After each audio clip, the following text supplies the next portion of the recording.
ओम ह्रीं श्री सर्वोपद्रवान् नाशय नाशय स्वाहा। पाठ के आगे वाले भाई साहब थोड़े और आगे आइए और पाठ के आगे दो लोग और बैठिए। चलिए आगे सरकिए थोड़े थोड़े। ब्लू शर्ट वाले भाई साहब को आगे खींचिए। चलिए आगे चलिए, जगह भरिए और उस तरफ सरकिए। पाठ के आगे सरकिए, फटाफट सरकिए और जगह छोड़ करके मत बैठिए। और आगे आइए भाई साहब, चलते रहिए पास पास में। कई सारे ऐसे लोग हैं जो स्वयं सेवक कहते हैं तो नहीं सुनते। सर की क्या मतलब है?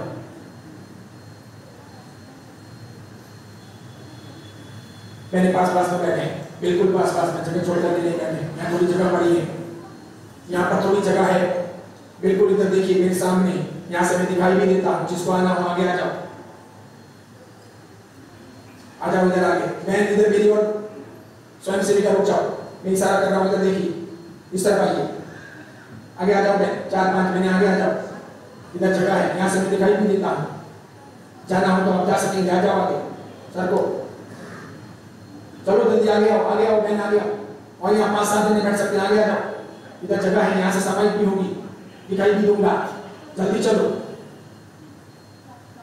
आ जाओ और आगे आ जाओ। समझदार को इशारा काफी है, चलते जाइए और आइए आगे, और जगह है।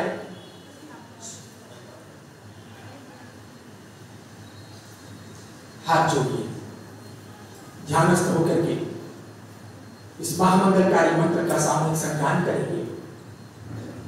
ओम नमो जीनानाम, ओम नमो जीनानाम, शरणानाम, शरणानाम, मंगलानाम, मंगलानाम, लोकोत्तमानाम, लोकोत्तमानाम, राम ह्रीं, राम ह्रीं, रोम ह्रीं, रोम ह्रीं, राम राम, असिया उषा, असिया उषा, त्रयोक्य ललाम भूताय, त्रयोक्य ललाम भूताय, क्षुद्रोपद्रव शमनाय, क्षुद्रोपद्रव शमनाय, अर्हते नमः स्वाहा, अर्हते नमः स्वाहा, ओम स्वाहा, ओम स्वाहा, ओम स्वाहा, ओम स्वाहा, ओम श्री चिरावणी पार्श्वनाथ, ओम श्री चिरावणी पार्श्वनाथ,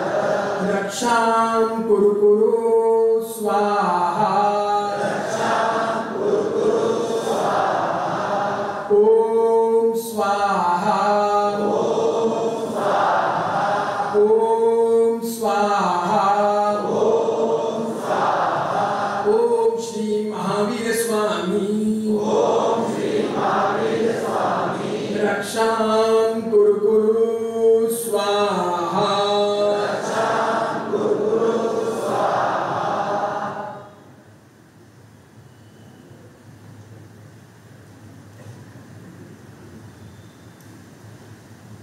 पचकान के लिए हाथ जोड़िए।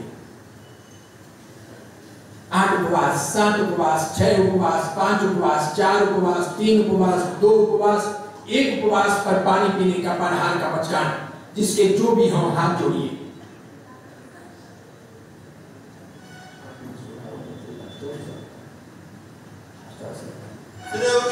अष्टादशवत्तम, 16वत्तम, 14वत्तम, 12वत्तम, 10वत्तम, 8वत्तम, 6वत्तम, अवदत्तम पचकाई, 24हम कियारम, 30हम कियारम, असरम करणम, खाइमम, साइमम, अनथना भोजनम, सहस्रगणम, मर्तरगणम, पनहार पुरुषुरसीम 60 पुरुषीम मुटिसीम पचकाई, अनथना भोगिनम, सहस्रगणम, पच्छन्न कालीनम, दिशा मोहिनम, साहुवैनिनम, महत्तरागणम, सब्बसमायवत्यागणम, लेविन वा अलेविन वा अच्छेन वा बहुलेविन वा ससिथेन वा असिथेन वा वो सिराई, बोलिए वो सिरामी।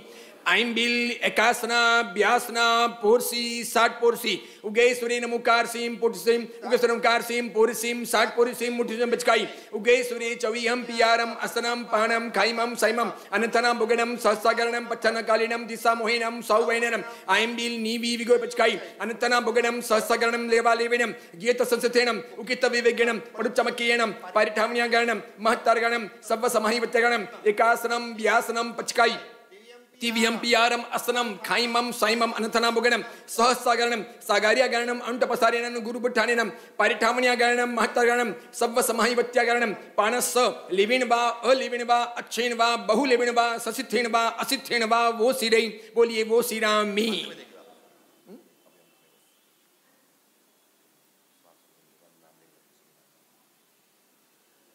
ओम ह्रीं ह्रं श्रीं महावीर स्वामी ने नमः। ओम ह्रीं हरिहंत वज्राय गुरु गौतम स्वामी ने नमः। ओम ह्रीं श्रीं क्लीं श्रीं विजय लक्ष्मी सूरी सद्गुरुभ्यो नमः। धर्म जिज्ञासु भाइयों और बहनों, श्रमण संस्कृति का महान पर्व पर्युषण आज से प्रारंभ होता है। ये श्वेतांबर मूर्ति पूजक स्थानकवासी और तेरापंथी परंपरा में 8 दिन का मनाया जाता है। ये दिगंबर परंपरा में 10 दिन का मनाया जाता है। ये श्रमण संस्कृति का पर्व कहा जाता है। पुराने जमाने में पर्युषण महापर्व सिर्फ साधु मनाते थे, श्रावकों का इससे कोई नाता रिश्ता नहीं था। 2 प्रकार की संस्कृति भारत में आर्य संस्कृति के तौर पर निवास करती थी, एक ब्राह्मण संस्कृति, एक श्रमण संस्कृति। वैदिक परंपरा जो आगे जाकर के हिंदू के नाम से जानी जाती है, सनातनी के नाम से जानी जाती है, उन्हें वैदिक कहा जाता था। वे सभी ब्राह्मण संस्कृति के अंतर्गत आते थे और जैन परंपरा श्रमण संस्कृति का महान आधार मानी जाती थी। पर्युषण महापर्व जैन श्रमण संस्कृति का पर्व है। पर्व प्रारंभ से ही मानव जाति को प्रिय रहे हैं। अलग अलग तौर तरीकों से त्योहारों को, पर्वों को, उत्सवों को, महोत्सवों को मनाना यह मनुष्य को रुचि कर रहा है। समय समय पर इस प्रकार मानव जाति ने अलग अलग घटना प्रसंगों के आधार पर पर्वों के निर्माण किए हैं। कुछ पर्व राष्ट्रीय होते हैं जिनका राष्ट्रीयता के साथ में संबंध होता है। कुछ पर्व पारिवारिक होते हैं, कुछ सामाजिक होते हैं, कुछ अलग अलग प्रकार के धार्मिक आध्यात्मिक पर्व होते हैं। भारत में कई प्रकार के पर्व मनाए जाते हैं। होली है, दीपमालिका यानी दीपावली है, रक्षाबंधन है, इसके सिवाय अक्षय तृतीया है, 15 अगस्त है, 26 जनवरी है, गणतंत्र दिन है, स्वतंत्रता दिवस है, पोंगल है, अन्य अन्य छोटे बड़े चैत्री नववर्ष का शुभारंभ है। इस प्रकार कई प्रकार के पर्व त्योहार मनाए जाते हैं। कहीं उगादी मनाई जाती है, कहीं संक्रांति मनाई जाती है, कहीं छोटे बड़े अन्य उत्सव मनाए जाते हैं, कहीं गणगौर मनाई जाती है, कहीं चतुर्थी चौथ की जाती है, करवा चौथ कहते हैं। इस प्रकार छोटे बड़े पर्व त्योहार प्रसंग उत्सव मनुष्य अलग अलग घटना प्रसंगों के आधार पर मनाता आया है। लेकिन ये जितने भी मैं आपको नाम गिना रहा हूं, ये सब लौकिक पर्व हैं, लौकिक उत्सव हैं। इसमें नाचना गाना जाना, खाना पीना, उत्सव मनाना, मिठाइयां बनाना, घूमने जाना, नए कपड़े पहनना, एंजॉय करना, बस यही मुख्य प्रधानता होती है। लेकिन पर्युषण महापर्व शुद्ध तरीके से आध्यात्मिक पर्व है। ये श्रमण संस्कृति का पर्व नैतिक जागरण के लिए, अहिंसा के पालन के लिए, धार्मिक उन्नयन के लिए, आध्यात्मिक विकास के लिए प्रारंभ से मनाया जाता है। पुराने जमाने में साधु साध्वी जी भगवंत इसे मनाते थे। आगे जाकर आचार्य विजय कालकसूरी जी महाराज के जमाने से इसे श्रावक श्राविकाओं के मनाने के लिए छूट दी गई और इस प्रकार ये उत्सव सबके लिए मनाया जाने लगा। श्वेतांबर मूर्ति पूजक परंपरा में प्रारंभिक 3 दिन अष्टानिका के प्रवचन होते हैं और इस प्रकार ये पर्व मनाया जाता है। चौथे दिन से कल्पसूत्र जी के 8 प्रवचनों के वाचन होते हैं। चौथे दिन 2 प्रवचन, 5वें दिन 2 प्रवचन, छठे दिन 2 प्रवचन, 7वें दिन 2 प्रवचन, इस प्रकार 8 प्रवचन कल्पसूत्र जी के पढ़े जाते हैं, कहे जाते हैं, सुने जाते हैं। और इस प्रकार भगवान महावीर के चरित्र को, गणधरों के अलग अलग प्रकार के प्रसंगों को, सब चीजों को आत्मसात करने का प्रयत्न होता है। 8वां दिन संवत्सरी कहलाता है। यह सांवत्सरिक प्रतिक्रमण का दिन होता है। ये 8 प्रवचन जो पढ़े होते हैं कल्पसूत्र जी के, उसका जो मूल है, जिसे अर्धमागधी में तैयार किया गया था, उसी का ये अनुवाद पढ़ा जाता है। तो उसका जो मूल है अर्धमागधी में, उसे भी कल्पसूत्र ही कहा जाता है। लेकिन लोगों को समझाने के लिए उसे 12 सूत्र कहा जाता है। 12 सूत्र का मतलब होता है 1200 गाथा जिस सूत्र की है, वो सूत्र, यानी कि 1215 गाथा के बराबर वो मूल कल्पसूत्र है, जिसकी डिटेल 8 दिन के अंदर 8 प्रवचनों में सुनी जाती है। तो 8वें दिन वो 12 सूत्र पढ़ा जाता है। इस प्रकार श्वेतांबर मूर्ति पूजक परंपरा में ये पर्व मनाया जाता है। चूंकि ये पर्व शाश्वत पर्व नहीं है, आइंबिल की ओली का पर्व शाश्वत कहा जाता है, लेकिन जितनी लोक जागृति, जितना लोक आकर्षण इस पर्युषण महापर्व ने जैन जीवन में घोला है, उतना कोई पर्व घोलने में या लोगों को आकर्षित करने में कामयाब नहीं हुआ है। चूंकि इस दौरान कई सुंदर व्रत किए जाते हैं, उपवास किए जाते हैं, तपस्याएं की जाती है, आराधनाएं की जाती है, पूजा अनुष्ठान किया जाता है, प्रवचन सुने जाते हैं, अनेक प्रकार के सुकृत कार्य किए जाते हैं। और इस प्रकार आर्थिक, सामाजिक, नैतिक, धार्मिक, आध्यात्मिक उन्नति का कार्य प्रशस्त होता है। पर्व मनुष्य की, मानव जाति की संस्कृति के प्राण होते हैं। आपको पता ही होगा, छोटे मोटे तौर पर 1000 वर्ष तक हम परतंत्र रहे हैं। कई लोगों ने हम पर आक्रमण किए हैं।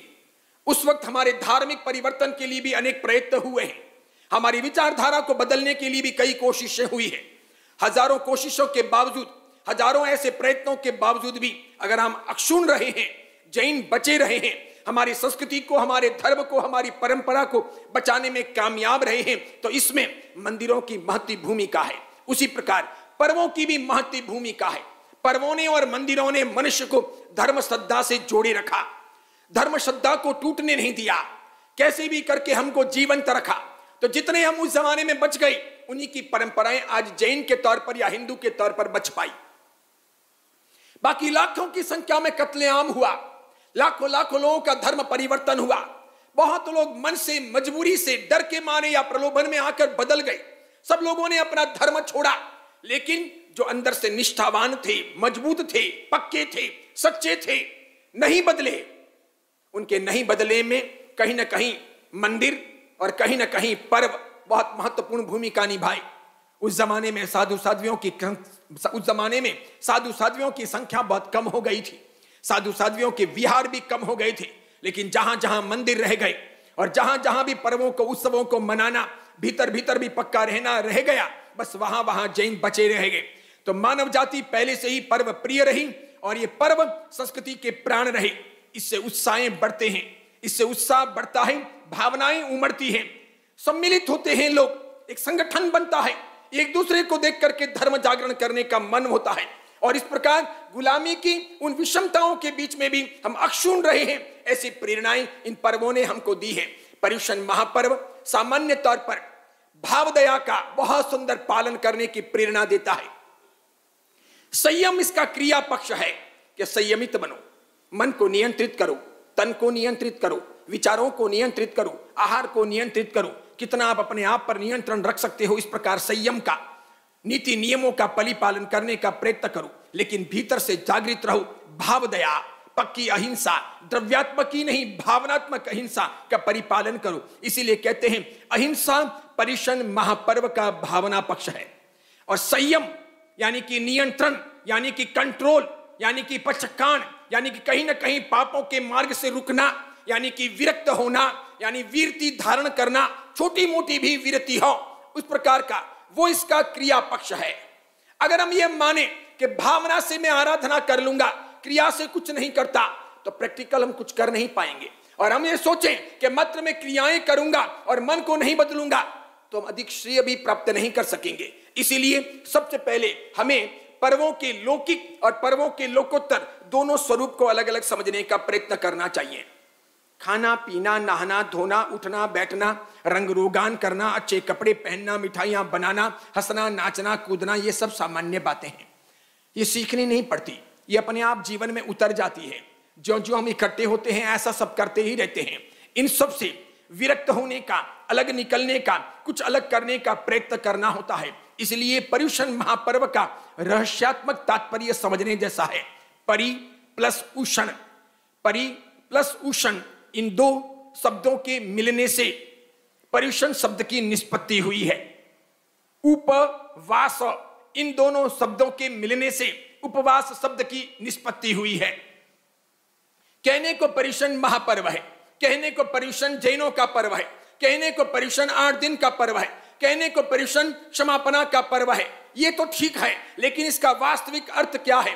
परि यानी चारों तरफ से, सब तरफ से, इधर से उधर से, दुकान से, मकान से, घर से, संसार से, मोह माया से, राग से, द्वेष से। परि यानी कि सब जगह से हटना, सब जगह से बाहर निकल जाना, सब जगह से टूट जाना, सबसे परे हो जाना। परि का मतलब सब जगह से निकल जाना। उषण का मतलब बसना। कहां? अपने में, अपनी आत्मा में, अपने चित्त में, अपनी भाव दशा में आकर के ठहर जाना, वहां रुक जाना। इसका मतलब है पर्युषण। परि यानी चारों तरफ से हटना, उषण यानी कि अपने में आकर के रुकना। इसका मतलब पर्युषण यानी कि मोह माया, राग द्वेष, दलन पीसन, खाना नहाना, धोना, उठना पटकना, अन्य सब चीजें, पर्यटन इत्यादि या यात्रा, इसके सिवाय आरंभ समारंभ, इन सब चीजों से निकलना। उसी प्रकार दुकान मकान धन इत्यादि सब चीजों से निकलना, निकल करके अपने में 8 दिन बसने का, अपने में रहने का, आत्मा के मूल स्वरूप में, मूल स्वभाव में आने का, स्थिर बनने का, ध्यानस्थ होने का, अधिक से अधिक अपने अवग्रह में ही अपनी 8 दिन की जिंदगी बिताने का प्रयास करना चाहिए।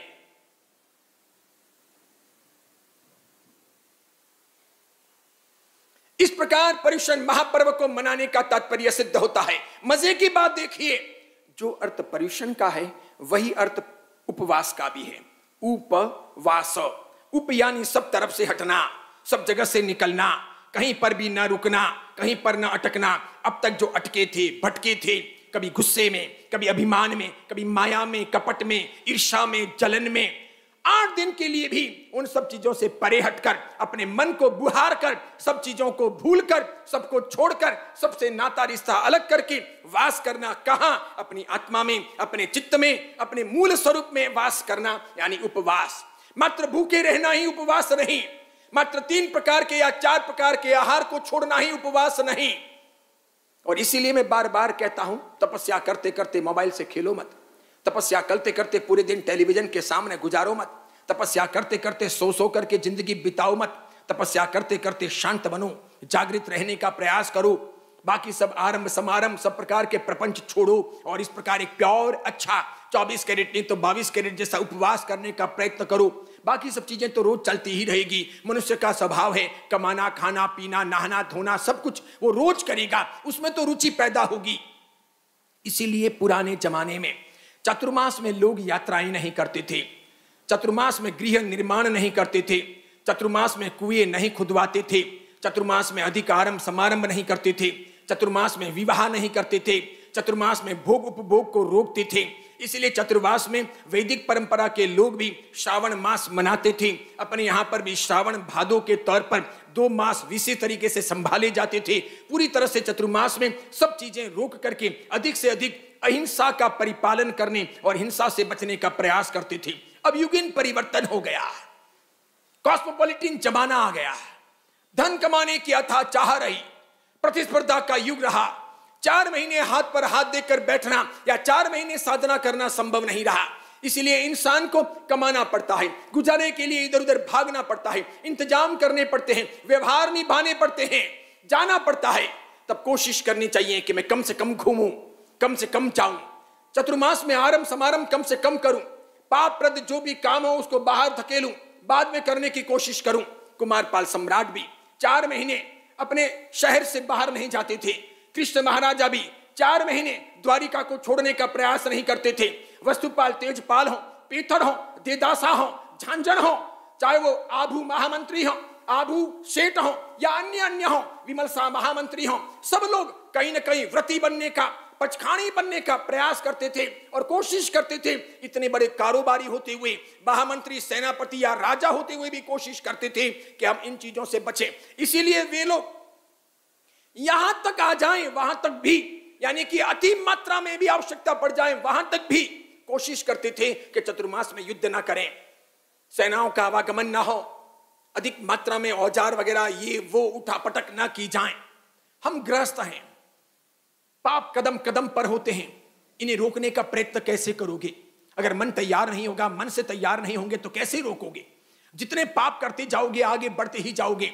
पाप और पुण्य की भेद रेखा अन्य दर्शनों में तो ठीक तरीके से दर्शाई नहीं गई, वहां तो कुछ भी करो सब चल लेता है, यहां हर बाबतों के अंदर सोचना पड़ता है। इसीलिए मैं कहता हूं इस आध्यात्मिक पर्व के रहस्यों को जानना अत्यंत आवश्यक है। लोकोत्तर और लौकिक दोनों की भेद रेखा अलग अलग की जानी चाहिए। लौकिक का मतलब जनरल, सबका, सामान्य, जिसके पीछे कोई आध्यात्मिक गहन हेतु नहीं है, वो लौकिक।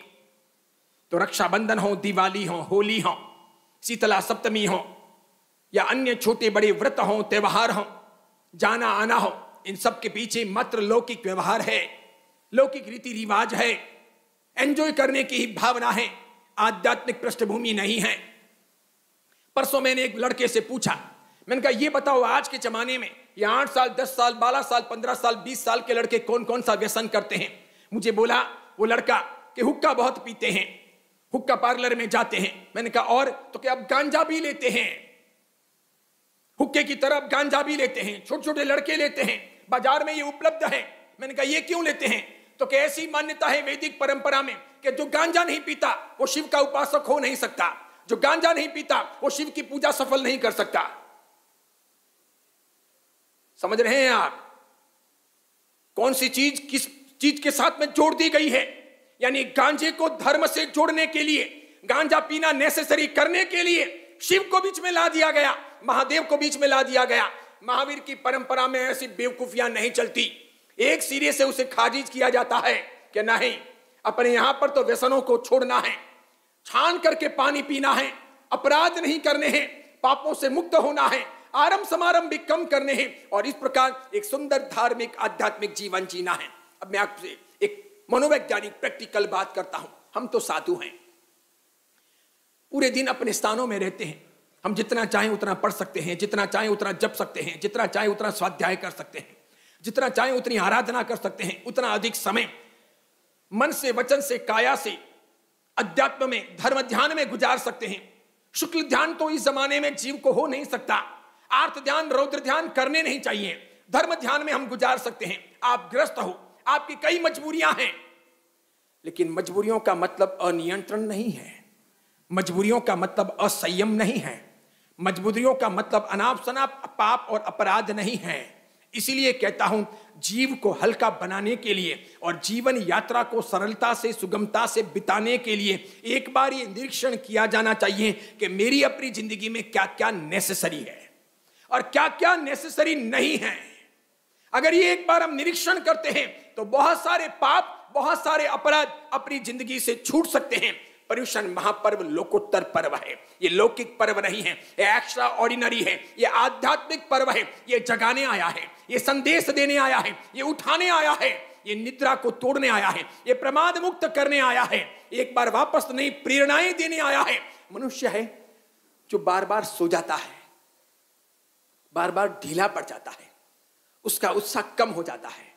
तो भीतर निरंतर कोई लो ज्ञान की जलती रहे, इसके लिए प्रेरणाओं की बाती, प्रेरणाओं की हवा, प्रेरणाओं का तेल या घी उंडेलना पड़ता है। पर्युषण महापर्व ऐसी ही प्रेरणाएं लेकर के आता है। कहते हैं पक्षियों में गरुड़ सबसे जोरदार कहा जाता है, पशुओं में सिंह सबसे महान कहा जाता है, पर्वतों में मेरु पर्वत की बराबरी कोई नहीं करता, उसी प्रकार नदियों में गंगा सबसे महान नदी कही जाती है, मंत्रों में महामंत्र नवकार की बराबरी कोई नहीं कर सकता, तीर्थों में महानतम तीर्थ है, शाश्वत तीर्थ है शत्रुंजय, और उसी प्रकार सभी पर्वों का राजा पर्वाधिराज पर्युषण ये है सबसे महान पर्व। ये जागृति का पर्व, ये जीवन के कल्याण का पर्व, ये नई प्रेरणाएं प्राप्त करने का पर्व। दिगंबर परंपरा में भाद्रवा सुदी पंचमी से ये प्रारंभ होता है, अनंत चतुर्दशी तक ये चलता है। 10 प्रकार के क्षमा, मार्दव, आर्जव इत्यादि जो मुनि के लक्षण होते हैं, उनके आधार पर दक्ष लक्षणी पर्व के तौर पर, दक्ष लक्षणा पर्व के तौर पर इसे मनाया जाता है। स्थानकवासी तेरापंथी परंपरा श्वेतांबर मूर्ति पूजक परंपरा की तरफ 8 दिन का पर्युषण महापर्व मनाती है।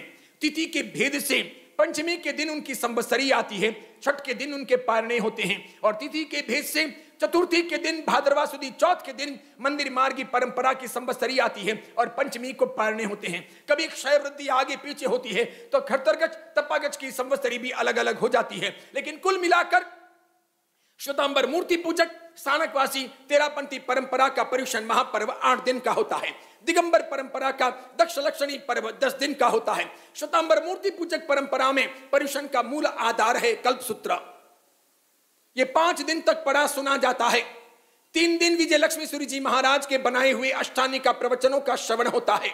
वे कर्तव्यों के प्रवचन होते हैं, वे मात्र सुनने के लिए नहीं होते, वे डू करने के लिए होते हैं, आचरण में उतारने के लिए होते हैं। उसका आंशिक भी परिपालन हर जैन को करना चाहिए। और उसी प्रकार स्थानकवासी तेरापंथी परंपरा में पर्युषण का आधार होता है अंतगढ़ सूत्र। वो पढ़ा जाता है, वो सुना जाता है, उस पर चिंतन मंथन होता है। अभी अभी तेरापंथी परंपरा ने अलग अलग प्रकार के पर्वों का स्वरूप बदल दिया है। वे अलग अलग दिन, अलग अलग प्रकार के, कभी अहिंसा दिन, कभी अन्य कोई दिन ऐसे मनाते हैं। लेकिन श्वेतांबर मूर्ति पूजक परंपरा में सदियों से इसमें थोड़ा भी परिवर्तन नहीं होने दिया गया है। जैसा ये अपने मूल रूप में प्रारंभ हुआ था, उसी रूप में इसे आगे बढ़ाया गया है। श्वेतांबर मूर्ति पूजक परंपरा में इस बाबत में बहुत अधिक पकड़ रखी जाती है कि आप परंपराओं का परिवर्तन नहीं कर सकते, उसके मूल स्वरूप को बदल नहीं सकते। कोरोना के काल में भी ऑडियो पर या वीडियो पर या टेलीविजन पर या मोबाइल पर प्रतिक्रमण करने के लिए मना फरमा दिया गया कि नहीं, ऐसा नहीं हो सकता। ऐसा करने लग जाओगे तो उपास्य में नहीं जाओगे, साधु साध्वियों की निष्ठा में प्रतिक्रमण नहीं करोगे। ये बहुत आवश्यक है कि परंपराएं न टूटें, उन्हें जिंदी रखी जाएं। अगर वे टूट गई तो उसके बाद में पूरा का पूरा धर्म के व्यवहारिक स्वरूप का ये जो ढांचा है, ये जो ताना बाना है, ये बिखर जाएगा। एक घर को, एक दुकान को, घर की परंपरा को, दादा या पिताजी की परंपरा को चलाना भी 25 साल 30 साल अपने लिए मुश्किल होता है। पोते बदल जाते हैं, बेटे बदल जाते हैं, परपोते बदल जाते हैं, उनकी मेंटालिटी बदल जाती है, उनका खान पान, रहन सहन, उनकी सोच, उनकी आइडिया सब बदल जाती है। वे घर की परंपराओं को बहुत सारा बदल देते हैं, तहस नहस कर देते हैं, या फिर उन परंपराओं को जड़ बना देते हैं और उसके मूल स्वरूप को भूल जाते हैं। ऐसा बहुत होता है। इसीलिए श्वेतांबर मूर्ति पूजक परंपरा में इस बात के ख्याल किए गए कि नहीं, पर्युषण महापर्व का जो मूल स्वरूप है उसे ज्यों का त्यों बरकरार रखा जाए। स्थानकवासी परंपरा में भी अंतगढ़ सुत की परंपरा जिंदी रखी गई। तेरापंथी परंपरा में बहुत कुछ पर्युषण का स्वरूप बदल दिया गया है, एकदम चेंज कर दिया गया है, ऐसा एकदम जैसे मॉडर्न बना दिया गया है, इस प्रकार का हो गया है। खैर, जिसको जो करना हो वो करे, जैसा हो वैसा हो। लेकिन अब अपने बात करते हैं पर्युषण महापर्व की।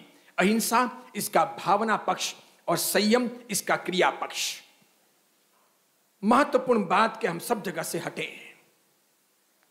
अभी घर जाते समय दुकान बैठ करके जब आप थोड़े बहुत भी अवकाश की स्थिति में बैठे हों, तब चिंतन मंथन करना कि 8 दिनों में कौन कौन से पापों को मैं छोड़ सकता हूं, कितनी मात्रा में छोड़ सकता हूं। और पापों को छोड़ने के बाद, यानी डैमेज कंट्रोल करने के बाद, यानी अपराधों को रोकने के बाद, यानी माइनस में जहां जा रहे हो, नकारात्मकता जो है उसे रुकवाने के बाद, पॉजिटिव सकारात्मकता के तौर पर, पुण्य के तौर पर, प्लस में मैं क्या क्या कर सकता हूं। नया निर्माण करने के पहले पुराना जो ध्वस्त हो रहा है उसे रोकना है। तो पाप कौन कौन से रुक सकते हैं? पानी को सीमित मात्रा में ढोल सकता हूं, कम पानी में स्नान कर सकता हूं, 8 दिन तक कपड़े ना धोऊं, इस प्रकार सोच सकता हूं। 1 दिन में 2 बार या 1 दिन में 1 बार कपड़े बदलता हूं, तो अब 2 दिन में 1 बार कपड़े बदल सकता हूं। संभाल करके रखूं, बाहर का ना खाऊं, अभक्ष अनंत का ना खाऊं, मुझसे समझो उपवास ना होते हो, मुझसे आयमिल भी संभव ना हो, एकासन भी मुझसे तकलीफ से होते हो, तो कोई बात नहीं, मैं ब्यास ना करूं, नहीं तो मैं 60 पोरसी करूं, ब्यास ना करूं, पोरसी 60 पोरसी करूं। अगर मुझे ये भी ना हो और खुला रखना पड़े, 3 बार खाना पड़े, तो द्रव्यों का सीमांकन करूं कि मैं 6-5 चीजें खा करके सवेरे का नाश्ता पूरा करूंगा, 5-7 चीजें वापर करके मैं दोपहर का खाना पूरा करूंगा, शाम को तिविहार या चौविहार करूंगा, होगा तो चौविहार करूंगा, गर्मी बहुत लगे और प्यास लगे तो तिविहार करूंगा, सवेरे कम से कम नौकाशी करूंगा, असंभव को संभव कर सकते हैं। यूं रोज हम ठीक ठीक पूजा करते हो, इन दिनों में विशिष्ट प्रकार पूजा कर सकते हैं, ठीक तरीके से नवांगी पूजा कर सकते हैं, सवेरे शाम भगवान की आरती कर सकते हैं, सवेरे शाम मंदिर जा सकते हैं। रोज हम भले 27 अनवकार गिनते हो, इस बार हम ऐसी कोशिश कर सकते हैं कि पर्युषण महापर्व में कम से कम भावपूर्वक शांति से बैठकर या तो मंदिर में या उपास्य में या फिर कहीं पर भी घर में एकांत में 108 बार नवकार मंत्र गिनूं। उसी प्रकार हो सके तो 8 दिन में जूते ना पहनूं, और जूते पहनने भी पड़े तो गाड़ियों का कम से कम उपयोग करूं, गाड़ियों का उपयोग ना करूं। गाड़ियों का उपयोग भी करना पड़े तो जहां नेसेसरी हो वहां करूं, अननेसेसरी ना करूं। उसी प्रकार अधिक पानी वानी ना ढोलूं, होटल में बिल्कुल ना जाऊं, मोबाइल पर एक भी बात ऐसी ना करूं जो भोग उपभोग की। हां, मोबाइल है, ज्ञानार्जन भी कर सकते हो, प्रवचन भी सुन सकते हो, अच्छे भक्ति गीत सुन सकते हो, नहीं तो फिर सिर्फ अपने जरूरी काम के लिए मोबाइल का उपयोग कर सकते हो, बाकी समय साइलेंट छोड़ सकते हो। इससे आपकी कई सारी तकलीफों का निवारण भी हो सकता है। मोबाइल शारीरिक और मानसिक तरीके से नुकसान भी कर रहा है।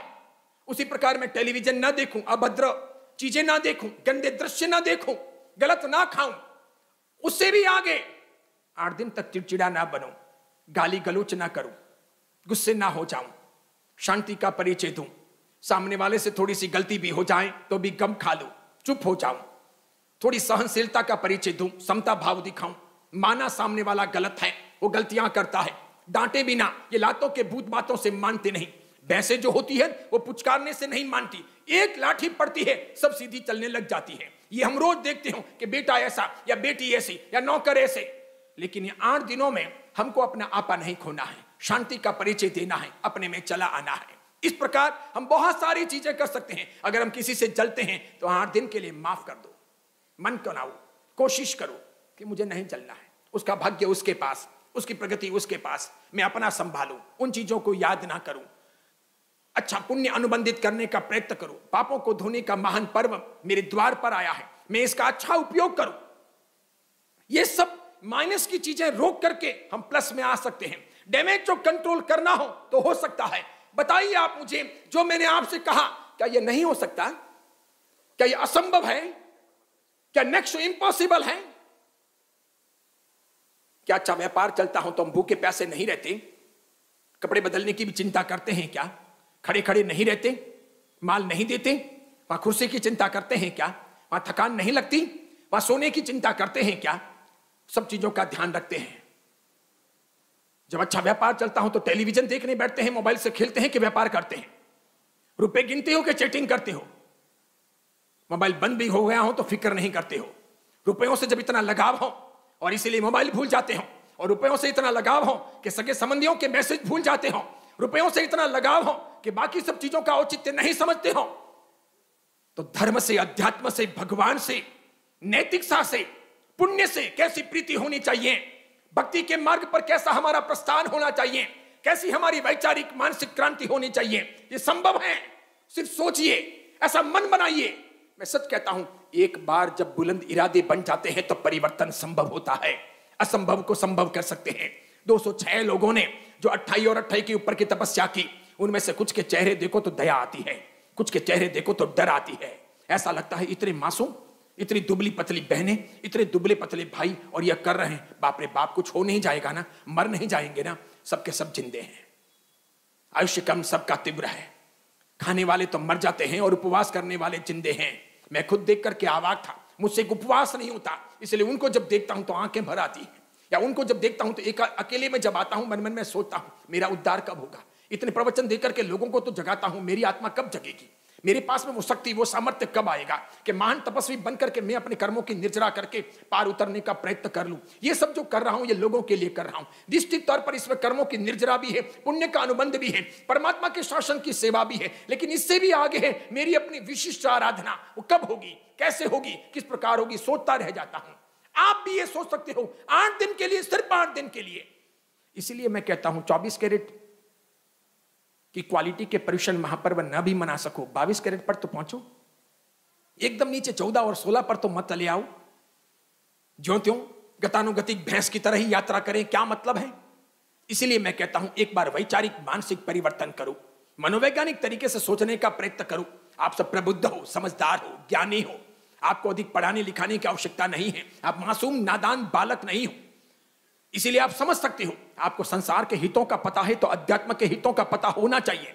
आपको पाप का पता होना चाहिए, पुण्य का पता है तो आपको लाभ का पता है तो हानि का पता होना चाहिए।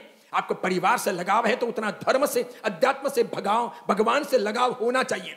ये मत भूलो कि आज जो कुछ है ये पुण्य की बदौलत है, परमात्मा के शासन की बदौलत है, देवगुरु धर्म की उपासना की बदौलत है, पूर्वकृत अच्छे शुभ कर्मों के उदय की बदौलत है कि आज मैं इस प्रकार बैठा हूं, सुनता हूं, चलता हूं, कमाता हूं, खाता हूं, पीता हूं, स्वस्थ रहता हूं और परिवार का पालन पोषण करने का सामर्थ्य प्राप्त कर चुका हूं। यह सब पुण्य की बदौलत है। यह पुण्य कभी न कभी भूतकाल में देवगुरु धर्म की आराधना की बदौलत आया है और अब यह पर्युषण महापर्व जगाने आया है कि विशेष पुण्य का संपादन करें। इसीलिए हर गृहस्थ श्रावक को, श्राविका को 17 प्रतिक्रमण कंपलसरी पर्युषण महापर्व में करने होते हैं। 8 दिन के 8 सवेरे के प्रतिक्रमण, 8 दिन के 8 शाम के प्रतिक्रमण और 9वें दिन पारने के पहले का 17वां प्रतिक्रमण सवेरे करके उसके बाद में ही पारना करना होता है, 17 प्रतिक्रमण। और फिर हो सके तो 8 दिन के लिए पूजा, 8 दिन के लिए पौषध करना होता है, व्रतधारी बनना होता है, श्रावक का ये व्रत अंगीकार करना होता है, द्रव्य से, भाव से 8 दिन के लिए साधु बनने का प्रयत्न करना होता है। अगर ये संभव ना हो तो फिर नहाना होता है और नहाना अगर हो तो पूजा करनी होती है। आज कौन कौन नहाए? हाथ खड़े कीजिए, कीजिए ना। सब नहाए। फिर कौन कौन आज पूजा किए? रखिए नीचे। कौन कौन नहीं किए? समझ गए? अब कोई सीरियस होता है मुझे कि हमारा सब मंगलिक सुनाओ। मैंने कहा मेरे बाप का स्वर्ग नहीं है, मंगलिक तो दिल से सुना दूंगा, लेकिन आपकी जो तिजोरी है पुण्य की उसमें बैलेंस है नहीं। आपने ऐसा कुछ किया है नहीं कि इस वक्त आपके कुछ काम आ सके। फिर भी मैं ट्राई कर रहा हूं, डॉक्टर भी ट्राई करता है, ये आध्यात्मिक डॉक्टर काम करते हैं, ये मंगलिक से काम करते हैं, वासकशिप से काम करते हैं, सुनाते हैं, मंगल कामनाएं देते हैं, हाथ रखते हैं, बहुत ढाढ़स बंधाते हैं, लेकिन इनके हाथों में भी कुछ है नहीं, उन डॉक्टरों के हाथों में भी कुछ है नहीं। यहां है, लेकिन ये हम लिखना नहीं चाहते। तकलीफ के समय में हम मारा साहब ढूंढते हैं, देवी देवता ढूंढते हैं, वासकशिप ढूंढते हैं, मंगलिक ढूंढते हैं, रक्षा पुटली ढूंढते हैं, चमत्कार ढूंढते हैं, आशा करते हैं कि छप्पर फाड़ के अभी कुछ बरसेगा, अभी ये दर्दी आंखें खोल देगा, थोड़ी देर में ये वेंटिलेटर हटाया जा सकेगा, हो सकता है कुछ चमत्कार, कोई मिरेकल हो जाए और एक बार बाबूजी वापस आंख खोल दे, एक बार फड़फड़ा दे। लेकिन बहुत मुश्किल होता है। और पुण्य का बैलेंस हो तो मौत के मुंह से भी लौट करके आदमी वापस आता है। ये बात जितनी आपके लिए लागू होती है मेरे लिए भी लागू होती है। इसीलिए इन दिनों में भगवान से दूर रह जाना ठीक नहीं। इन दिनों में तो भगवान से प्रीति करनी है, परमात्मा के निकट जाना है कि भगवान ये एक ऐसी जिंदगी है कि उदासीन रहता हूं, प्रमादी रहता हूं, संसार के भोग विलासों में रुचि बहुत रहती है, बाहर के कामों में रचा पचा रहता हूं, लेकिन आपसे प्रीति बहुत कम है, धर्म अध्यात्म को नहीं समझा हूं, पूजा करने का मन नहीं होता है, देरी से उठता हूं, घर के लोग भी कहते हैं तो बुरा लगता है। भगवान वो दिन कब आएगा जब मैं आपके निकट बैठूं, आपसे कभी दूर ना रहूं, बस आपको ही अंगीकार कर लूं, आपके पथ पर आगे बढ़ूं, क्योंकि परमात्मा का मार्ग वो विरलों का मार्ग है, वो शक्ति और भक्ति का मार्ग है, वो जीवन के कल्याण का मार्ग है, वो समता का, शांति का मार्ग है। उसके आधार पर ही हमें आगे बढ़ना है। वो मैं कब करूंगा ये सोच करके हमें आगे बढ़ना होता है। तो अगर पौषध ना हो तो पूजा करनी होती है और उसके बाद में छोटी मोटी तपस्या करनी होती है। अब छोटी मोटी तपस्या में सबसे श्रेष्ठ तपस्या है 8 दिन के उपवास। वो ना हो तो छठ अट्ठम, यानी 1 उपवास, फिर व्यासना, फिर 2 उपवास, फिर व्यासना, फिर 3 उपवास, फिर व्यासना। तो 1 उपवास, फिर व्यासना, फिर 2 उपवास, फिर व्यासना, फिर 3 उपवास, व्यासना। इसे कहते हैं छठ अट्ठम। यानी पूरे पर्युषण के अंदर 2 दिन खाने का आया और 6 दिन आपकी तपस्या हो गई। ये भी ना हो तो पहले दिन और आखिरी दिन उपवास, बाकी दिन भले आंबिल एकासने, वो भी ना हो तो व्यासने, वो भी ना हो तो 8 दिन एकासने, वो भी ना हो तो 8 दिन व्यासने, वो भी ना हो तो नौकारसी और चौविहार। कभी ना करते हो तो भी ये मत भूलो, जब छोटे लोग भी उपवास कर सकते हैं तो क्या हमसे नहीं होंगे? होंगे। करने का प्रयास करें। उपवास कठिन हो, एकासना तो इतना कठिन नहीं और व्यासना तो बिल्कुल कठिन नहीं। फिर भोग उपभोग पर नियंत्रण हो, अगर शॉवर शुरू करके बैठ जाते हो और जोरदार पूरी बट्टी खाली कर देते हो साबुन की, तो टंकी खाली हो सकती है, आपकी गर्मी मिट नहीं सकती और शरीर शीतल हो नहीं सकता। और बाकी रियल में बड़ी बाल्टी हो कि छोटी बाल्टी हो, अगर 8-10 लीटर पानी भी ले लेते हो तो एक पुरुष जिसके महिला जैसे बाल ना हो, एक पुरुष और जो एकदम हाथी जैसा गेंडे जैसा ना हो, तो आसानी से 7-8-10 लीटर में स्नान कर सकता है। तभी ये सोचना चाहिए। बहुत लोग बातें करते हैं कि अनाज वेस्ट नहीं होना चाहिए, पानी वेस्ट नहीं होना चाहिए, पानी बचाओ, रिवर बचाओ, अनाज बचाओ, रेती बचाओ, एनर्जी बचाओ, पेट्रोलियम पदार्थ बचाओ।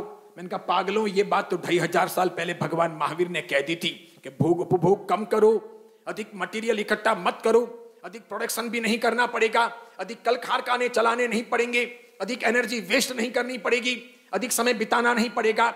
पुराने जमाने में दिन को व्यापार शुरू होता था और सूर्यास्त के पहले पहले व्यापार बंद हो जाता था। अब दिन को क्या उजाला होते होते व्यापार शुरू होता है और आधी रात तक भी बंद नहीं होता। समझ रहे हो आप? कहीं अंत नहीं है पापों का, कहीं अंत नहीं है आरंभ समारंभ का। आपको ही निर्धारित करना होगा कि आप कितना रुकते हो। तो तपाराधना ना हो तो छोटा मोटा प्रत्याख्यान, छोटा मोटा पचकान करने का प्रयत्न करना चाहिए। अहिंसा इसके पीछे का ध्येय होना चाहिए। तो जबान पर लगाम रखें, खाने में भी और बोलने में भी, विचारों पर भी लगाम रखें, अधिक इधर उधर ना सोचें और गलत संसर्ग में ना आए, गलत आलंबनों को ना लें। तो टेलीविजन है, मोबाइल है, फुअर गीत हैं, गलत प्रकार के दृश्य हैं, गलत प्रकार के लोग हैं, होटल हैं, बार हैं, अन्य कोई पानवान का गल्ला है, इन सब से बचने का प्रयास करें। जैसे ही बचेंगे अपने आप अच्छे कार्यों में जुड़ेंगे। इसीलिए कहते हैं प्रवचनों का श्रवण करना चाहिए, गुरुवंदन करना चाहिए, मंदिर जाकर के पूजा करनी चाहिए। अगर आपने पौषध नहीं किया है तो दोनों समय आरती करनी चाहिए, कम से कम एक सामायिक करनी चाहिए, 17 प्रतिक्रमण करने चाहिए। आपके पास में धन की अनुकूलता हो तो छोटा मोटा सुकृत करना चाहिए, चाहे वो देव द्रव्य में हो, ज्ञान द्रव्य में हो, गुरु द्रव्य में हो, वैयावच में हो, साधर्मिक की भक्ति में हो, जीव दया में हो, या फिर गरीबों के उत्थान में, अनुकंपा में हो, किसी भी प्रकार के द्रव्य में जैसी आपकी भावना श्रद्धा के अनुसार, शक्ति के अनुसार व्यय करने का प्रयत्न करना चाहिए। इसमें साधर्मिक की भक्ति को महत्वपूर्ण समझना चाहिए। इस प्रकार कहते हैं पर्युषण महापर्व मनाने का प्रयास करना चाहिए। पहले दिन विजय लक्ष्मी सूरी जी महाराज ने पर्युषण महापर्व के पहले दिन 5 प्रकार के पर्व के कर्तव्यों का निरूपण किया है। पर्व के कर्तव्य यानी 8 दिन में ये कर्तव्य निभाने हैं, 8 दिन में ये कर्तव्य पूरे करने हैं। कर्तव्य मात्र सुनने के लिए नहीं होते, कर्तव्य मात्र कहने के लिए नहीं होते, कर्तव्य मात्र गुदगुदी के लिए नहीं होते, कर्तव्य मात्र याद करने के लिए नहीं होते। कर्तव्य का मतलब होता है करो, करने योग्य हैं, करने चाहिए, करने के लिए तत्पर बनो। यहां तक शास्त्रों में लिखा है कि साधर्मिक भक्ति करने का आपके पास में सामर्थ्य ना हो तो एक पान, एक सुपारी या इतने से एक चपटी भर चावल लेकर के भी किसी साधर्मिक को देकर के भी एक तिलक करो। अगर आपके पास में आर्थिक गरीबी है, अभाव है, आपके पास में देने को 1 रुपया नहीं है, 1 रुपया नहीं है, तो इतने से चावल भी, चपटी भर चावल भी उसके हाथ में देकर एक तिलक करके उसे हाथ जोड़ो और साधर्मिक की भक्ति करो। ये सोचो कि ये साधर्मिक है, ये मेरा अपना भाई है। इस कदर अपने यहां पर इस पर्व को मनाने के लिए उपदेश दिया गया है। तो 5 प्रकार के वार्षिक नहीं, 5 प्रकार के पर्व के कर्तव्य हैं। कल 11 प्रकार के वार्षिक कर्तव्य होंगे। आज के कर्तव्य हैं ये पर्व के कर्तव्य, यानी पर्युषण महापर्व के दौरान मनाने चाहिए, करने चाहिए, उनका उपयोग लाना चाहिए और उसके अनुसार जीने का प्रयत्न करना चाहिए। विजय लक्ष्मी सूरी जी महाराज ने हमारे लिए यह निर्धारण किया। अब देखिए आप, प्रति वर्ष हम पर्युषण महापर्व आते हैं और पहले दिन इस प्रकार का प्रवचन सुनते हैं। इसलिए मैं इस प्रवचन को अलग तरीके से, अलग अर्थों में आपके सामने प्रस्तुत कर रहा हूं। पहला है अमारी प्रवर्तन। अमारी प्रवर्तन का मतलब है सब जगह अहिंसा की पटह बचवाना, अहिंसा का परिपालन खुद करना, और साथ में अमारी प्रवर्तन का मतलब होता है करवाना। अब करना भी मुश्किल हो गया है, करवाना तो बिल्कुल मुश्किल हो गया है। हमारी संख्या कम है, लीगली हम बहुत कुछ करने के बावजूद भी सफल नहीं हो पाते हैं, यहां तो बहुत मुश्किल है। वैसे एनिमल जो वेलफेयर बोर्ड है उन्होंने तो आदेश दिया है कि ये आदेश हम पारित करते हैं कि हर कलेक्टर को ये सूचना दी जाए, एसडीएम को ये कहा जाए कि पर्युषण महापर्व के दौरान 8 दिन कत्लखाने बंद रखे जाएं। उन्होंने साथ में आदेश दिया है कि वहां के लोग पसंद करें, वे व्यक्ति सहमत हों तो वे इसे कर सकते हैं, ऐसा करना चाहिए। इस प्रकार उन्होंने आदेश दिया है। इस आदेश की परिपालना बहुत बड़ी मात्रा में राजस्थान में, गुजरात में, मध्य प्रदेश में, बहुत बड़ी मात्रा में उत्तर प्रदेश में, बहुत बड़ी मात्रा में महाराष्ट्र में हो रही है, कहीं कहीं कर्नाटक में हो रही है। इसकी परिपालना बड़ी मात्रा में हरियाणा में, दिल्ली में, पंजाब में भी हो रही है। कुछ कुछ मात्रा में ये बिहार में, कहीं कहीं बंगाल में, उड़ीसा में हो रही है। तमिलनाडु में, आंध्र प्रदेश में, तेलंगाना में थोड़ी कठिन है, मुश्किल है। अधिकांश यहाँ मांसाहारी लोग हैं। लेकिन इसके सामने अहिंसा की परिपालना हम खुद करें, ठीक तरीके से अहिंसा पालें, अहिंसा के मार्ग पर आगे बढ़ें, ऐसा हमको सबसे पहले परिपालन करना चाहिए, सोचना चाहिए। आप तो सब बुजुर्ग हो, बड़े हो, समझदार हो, आप बहुत सारा हिंसा का मार्ग छोड़ चुके हो। आज की हमारी नई पीढ़ी, मैं सोचता हूं, आधी से अधिक हिंसा के मार्ग पर है। वो प्रत्यक्ष नहीं तो परोक्ष मांसाहार के मार्ग पर है। एक बात आप और समझ लेना, महावीर बनना या महावीर के मार्ग पर प्रगति करना सरल नहीं है। महावीर बनना या महावीर के मार्ग पर प्रगति करना सरल नहीं है, क्योंकि अहिंसा शुद्ध और सात्विक भावों की गंगोत्री है। अहिंसा शुद्ध और सात्विक भावों की गंगोत्री है। सभी शुभ विचार अहिंसा से ही प्रवाहित होते हैं। सदाचार और सद्विचार भी वहीं से आते हैं। जैसे गंगोत्री से गंगा बहती है और वह पूरे भारत मंडल को पवित्र करके फिर समुद्र में समाती है, उसी प्रकार हमें यह देखना चाहिए, सोचना चाहिए कि हम धीरे धीरे अपने जीवन में अहिंसा का बेहतरीन परिपालन करें। अगर हम शांत रहना चाहते हो, शुभ्र रहना चाहते हो, जीवन का विकास चाहते हो, दुर्विचार ना चाहते हो, दुराचार ना चाहते हो, शांति चाहते हो, प्रेम भाव चाहते हो, मैत्री चाहते हो, किसी प्रकार के विवाद ना चाहते हो, तो क्या करना चाहिए? अहिंसा को सबसे पहले अपनाना चाहिए। भगवान महावीर ने एक जोरदार संदेश दिया है, समझने जैसा है। भगवान कहते हैं, अगर हिंसा बढ़ती चली गई तो पशु पक्षियों की बात छोड़ो, इंसान के जीने की संभावना भी कम हो जाएगी। पशु पक्षियों की बात छोड़ो, आप तो पशु पक्षियों को, जीव जंतुओं को बचाने की चिंता कर रहे हो। महावीर कहते हैं हिंसा की व्यापकता जीवन की संभावना को नष्ट कर देगी। हिंसा ज्यों ज्यों बढ़ती जाएगी, मनुष्य जीवन की संभावना समाप्त हो जाएगी। और हो यही रहा है। हिंसक भोजन करके आदमी हिंसक बन रहा, हिंसक दृश्यों के आधार पर हिंसक बन रहा, हिंसक विचार करके हिंसक बन रहा। धीरे धीरे हिंसा व्यापक बनती जा रही, मनुष्य को मारता जा रहा और धीरे धीरे पृथ्वी मंडल से मनुष्य जाति समाप्त होती जा रही। इसलिए भगवान महावीर के मार्ग पर चलना या अहिंसा के मार्ग पर चलना सरल नहीं है, सरल नहीं है। अर्जुन, थोड़ी आवाज बढ़ाओ। इसीलिए मैं आपको एक बात और कहना चाहूंगा। आप में से कोई ये मानते हो कि हम अंडे नहीं खाते हैं, इसलिए महावीर के मार्ग पर, अहिंसा के रास्ते पर प्रगति कर रहे हैं, तो इस बात में बहुत माल नहीं है। और आप में से अगर कोई ये सोचते हो कि मांस नहीं खाते हैं इसलिए महावीर के मार्ग पर और अहिंसा के मार्ग पर प्रगति कर रहे हैं, ये भी बहुत माल की बात नहीं है। अंडे छोड़ देने से या मांसाहार नहीं करने से महावीर के निकट जाना संभव हो जाएगा, इतना सरल नहीं है। अहिंसा को व्यापक तरीके से समझना है, क्योंकि ये द्रव्यात्मक हिंसा तो आज बहुत बढ़ गई, हिंसा संगठित हो गई है, हिंसा का व्यापार हो रहा है, हिंसा को राज्याश्रय, गवर्नमेंट का सपोर्ट मिल गया है। अहिंसा अकेली पड़ गई है, अहिंसा दुबक रही है। अहिंसा का सपोर्ट करने वाला कोई नहीं है, कोई नेता, कोई कानून, कोई प्रशासन, किसी प्रकार की कोई संस्था, कोई अर्ध सरकारी संस्था कोई अहिंसा का सपोर्ट नहीं करती, सब हिंसा का सपोर्ट करते हैं। ये कहना चाहूंगा, पिछले 5-7-10 वर्षों में जितना अधिक मांस का निर्यात बढ़ा है, उतना तो पिछले 50 सालों में भी नहीं बढ़ा था। इतना मांस का निर्यात बढ़ा है, इतना मांस बाहर जा रहा है। इतनी सारी बहुराष्ट्रीय कंपनियां खाने पीने का सामान लेकर के भारत आ गई है। इन 5-10 वर्षों में इतनी सारी चीजों में मिलावट आ गई है कि आज अहिंसक रहना बहुत मुश्किल है। अब हमें बहुत बड़ी क्रांति की आवश्यकता होगी। और मैं जैन समाज को संदेश देना चाहूंगा कि अगर खाने पीने की, बाजार की चीजों को आप छोड़ ना सकें, तो अब सबसे पहले मंदिरों के साथ साथ, उपासनाओं के साथ साथ, स्थानकों के साथ साथ, अन्य पाठशाला और आम खातों के साथ साथ ऐसी फैक्ट्रियां, ऐसे मिल, ऐसे कारखाने या ऐसे प्रोडक्शन सेंटर स्टार्ट करूं जहां खाने पीने की शुद्ध चीजें मिल सकती हों। चाहे वो चॉकलेट हो, चाहे वो बिस्किट हो, चाहे वो वेफर हो, चाहे वो गांठिए हो, चाहे वो सेव पकौड़ी हो, चाहे वो अन्य कोई भी चीजें हों जो बाहर मिलती हों, वो शुद्ध मिले। आज बाहर तली हुई जो चीजें मिलती हैं उनमें से अधिकांश में डालडा, चर्बी, सुअर की चर्बी, गाय की चर्बी, अन्य चीजें मिक्स आ रही है। ये जितनी भी ब्रेड आती है जितने भी अन्य अन्य प्रकार के पाव आते हैं, ये जितनी भी चीजें आती हैं, चाहे वो अहिंसक जगत से मिलती हों, वो भली अपनी बेकरी पर ये लिखता हूं कि मेरे यहाँ शुद्ध आटे से बनाई जाती है और ये ब्रेड बनाने में या पाव बनाने में कोई दूसरी चीज मिक्स नहीं की जाती है, तो उन सबको मैं कह देता हूं जहां से आटा आता है उसे जरा एक बार देख लीजिए। बड़े बड़े मुसलमानों ने मुझे सबूत दिए हैं कि बिना अंडे डाले हुए कोई पाव बन नहीं सकता, बिना अंडे डाले हुए कोई ब्रेड बन नहीं सकती।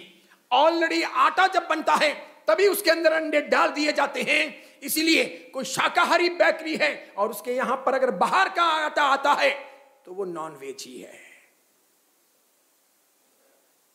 अधिकांश बिस्किट की भी यही हालत है और हर जैन घर में बिस्किट खाए जाते हैं। स्थानकवासी और तेरापंथी घरों में तो महाराज साहब को भी वोराए जाते हैं, महाराज साहब भी इन्हें वोर लेते हैं। अकेले बेंगलोर का ब्रिटानिका का जो प्लांट है, ब्रिटेनिया का जो प्लांट है बेंगलोर का, अकेले वो एक सप्ताह में 40 लाख से अधिक अंडे खरीदता है। 40 लाख से अधिक अंडे एक वीक में खरीदता है। ये रिपोर्ट तो 2-2.5 साल पुरानी है। अब तो हो सकता है 50, 60, 70 लाख के आसपास में अंडे खरीदने की उसकी तादाद पहुंच गई होगी। अगर 70 लाख पहुंची हो तो रोज के 10 लाख या 9 लाख अंडे काहे के लिए है? भेड़ देने के लिए है, मुर्गियां पैदा करने के लिए है, या ककड़ी पपीता उगाने के लिए है, लोगों को मांसाहारी बनाने के लिए है, बिस्किट में मिलाने के लिए है।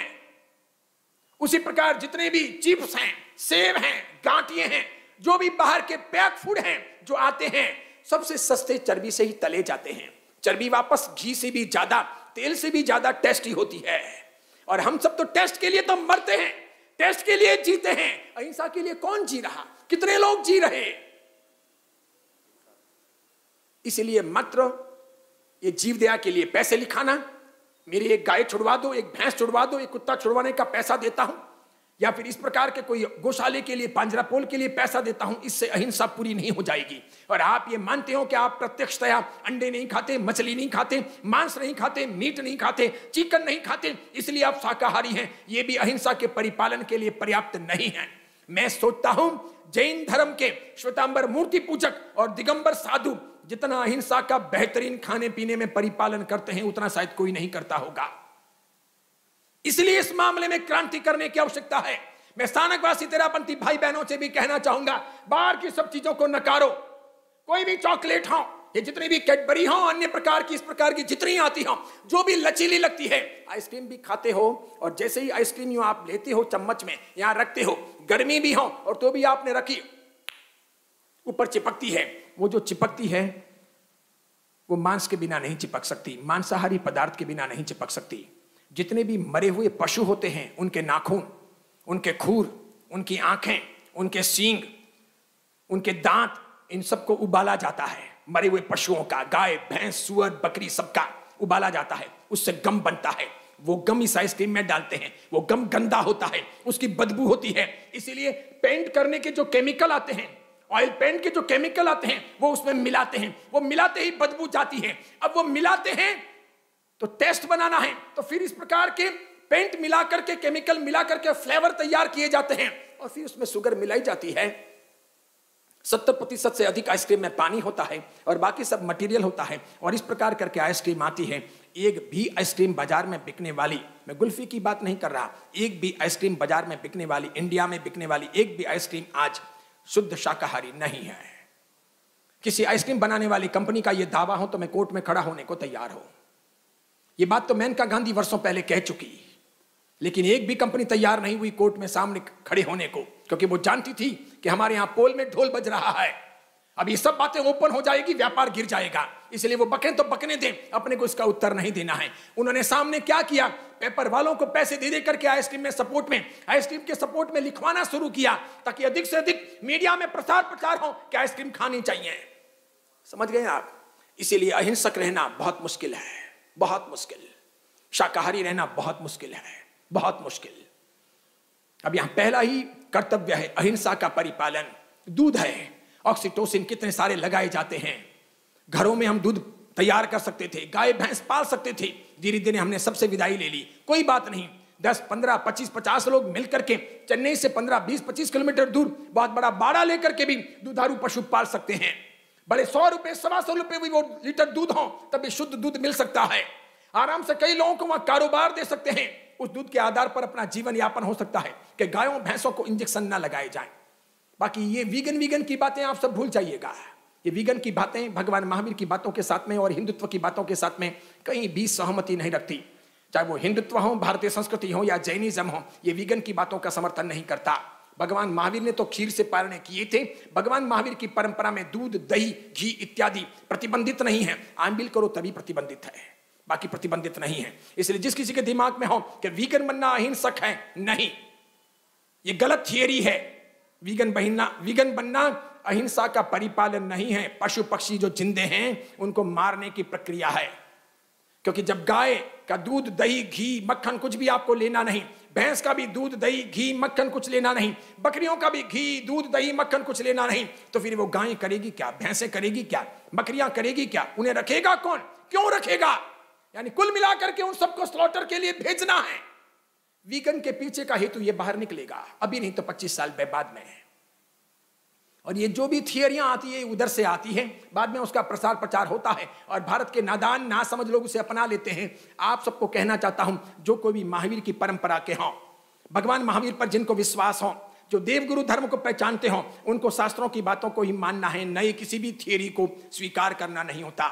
शास्त्रों ने जो कहा वही सत्य वचन है, बस शास्त्रों की बातें फाइनल, उसके आगे बढ़ना नहीं। और श्वेतांबर मूर्ति पूजक परंपरा में आगमों के बाद में पूर्वाचार्यों ने बहुत सारे ग्रंथ लिखे हैं। हरिभद्र सूरी जी ने लिखे, हेमचंद्राचार्य ने लिखे, महामहोपाध्याय वशिष्ठ जी महाराज ने लिखे, अन्य ने लिखे, वे सभी मौजूद हैं। उन सब में सब बातों के निर्देश मिलते हैं, इसलिए वही हमारा मार्गदर्शन बन सकते हैं। अहिंसा की बात कर रहे थे। आजादी के समय 300 कत्ल खाने थे, आज 36,000 से अधिक कत्ल खाने हो चुके। ये हुई मांसाहार की बात।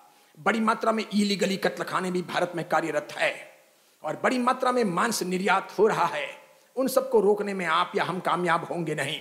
कानून के रास्ते से भी वो चीजें रोकेगी नहीं। हमारी संख्या है नहीं, इसलिए हमारा वोट बैंक है नहीं, इसलिए हमारे नेता होंगे नहीं। प्रशासन हमारा सुनेगा नहीं। कोर्ट से ऐसे आदेश प्राप्त भी हमने कर लिए तो भी उनको पलवा नहीं सकेंगे। लेकिन इतना हम जरूर कर सकते हैं कि कम से कम अपने अपने घरों में हम शुद्ध शाकाहारी रहें, शुद्ध खाएं, शुद्ध पिएं, शुद्ध पहने ओढ़ें। गलत तरीके का कोई भी वस्तु, गलत तरीके की कोई भी चीज अपने घर में ना आए, इसके लिए हमको तैयारी रखनी चाहिए। जैसे सौंदर्य प्रसाधन है, कॉस्मेटिक्स, उनके सब विकल्प दुनिया में मौजूद हैं। लेकिन ईमानदारी से कहो, आप कभी कोई साबुन का उपयोग करते हो, ये देखते हो कि वो हिंसक है या नहीं? नहीं देखते। शैंपू का उपयोग करते हो, कभी देखते हो? चिंता होती है। शैंपू की बोतल या साबुन की बट्टी हाथ में लेने के बाद कभी आपको महावीर याद आते हैं? नहीं आते। आपकी अहिंसा थ्योरेटिकल है, प्रैक्टिकल नहीं है। टूथपेस्ट लेते हो, अन्य वस्तुएं लेते हो, कितनी सारी चीजें, क्रीम लेते हो, लोशन लेते हो, आफ्टर सेव लेते हो, सेंट लेते हो, शैम्पू लेते हो, और भी बहुत सारी चीजें लेते हो। कभी सोचते हो कि किससे बना है, कैसे बना है? चमड़े का इतना उपयोग हो रहा है, कितना सारा हो रहा है, नहीं सोचते। हम तो यहां तक भी नहीं सोच रहे कि हमें वेज नॉन वेज को होटल में जाना चाहिए कि नहीं जाना चाहिए। एक मिनरल वाटर की बोतल भी लेनी चाहिए तो वेज नॉन वेज को होटल से लेनी चाहिए या जो वेज हो प्योर वहां से लेनी चाहिए, हम ये भी नहीं सोचते। जागृति कहां है? और आप में तो थोड़ी बहुत होगी, हमारे बालकों में बिल्कुल नहीं है, हमारी नई पीढ़ी में बिल्कुल नहीं है। उनके तर्क दिमाग फिरे हैं, बिल्कुल उन्हें समझाना मुश्किल हो गया है। इसीलिए मैं कहता हूं अहिंसा का परिपालन मुश्किल है, उसे पलवाने के लिए नए तरीके से सोचना होगा। अहिंसा की पट बजवानी होगी। अहिंसा के सिवाय कोई रास्ता नहीं है, बिल्कुल है भी नहीं। व्यापक बनती हुई अहिंसा, व्यापक बनती हुई हिंसा अंततः आपके मेरे सबके जीने की संभावना समाप्त करेगी। इसलिए जितना अधिक अहिंसा का परिपालन हो उतना अच्छा है। अब सूझबूझ के धनी कई अच्छे लोग भी दुनिया में पैदा हो रहे हैं, वे हिंसा को रोकने के लिए कोशिश कर रहे हैं। जैसे ब्यूटी विदाउट क्रूएल्टी के तौर पर ब्रिटेन से संस्था का निर्माण हुआ, उसमें कॉस्मेटिक्स और अन्य पहनने ओढ़ने की वस्तुओं को अहिंसक तरीके से वापरने के लिए उनके वैकल्पिक साधन तैयार करने की कोशिश की। दुनिया को दिखाया कि इन सारे सौंदर्य प्रसाधनों के पीछे कितनी हिंसा छिपी है। इस पर मेरी एक DVD बनी थी, पीटा इंडिया, ब्यूटी विदाउट क्रूएल्टी। वो 2 संस्थाओं के सब प्रकार के प्रूफ देख करके और मैंने अपनी कोशिश करके बनाई थी। 1.25 लाख से अधिक वो डीवीडी मैंने वितरित की थी कि मनुष्य संसार का सबसे जालिम विनाश करता है। और बहुत जोरदार थी कि कितनी कितनी चीजों के माध्यम से हम हिंसा को घर में अपना रहे हैं। तो एक अच्छी जागृति बनाने का प्रयास करना चाहिए। गुस्सा कम हो, हाथापाई कम हो, पारिवारिक विवाद कम हो, घरेलू हिंसा भी रुकें, पशु पक्षियों की, जीव जंतुओं की हिंसा रोकें, खान पान की, ओढ़ने पहनने की, सौंदर्य प्रसाधनों की हिंसा रोकें।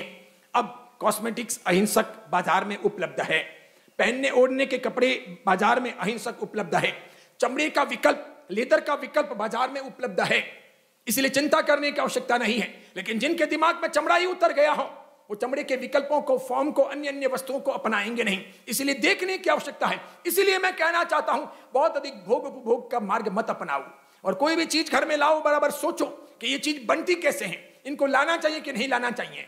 मैं तो यहां तक कहना चाहूंगा, जो शाकाहारी है उन्हें सपोर्ट करो, नौकर भी अधिक शाकाहारी रखने का प्रयत्न करो, या फिर शाकाहारी और मांसाहारी हो तो शाकाहारी को 100 रुपए अधिक दो, शाकाहार को जिलाने का प्रयत्न करो।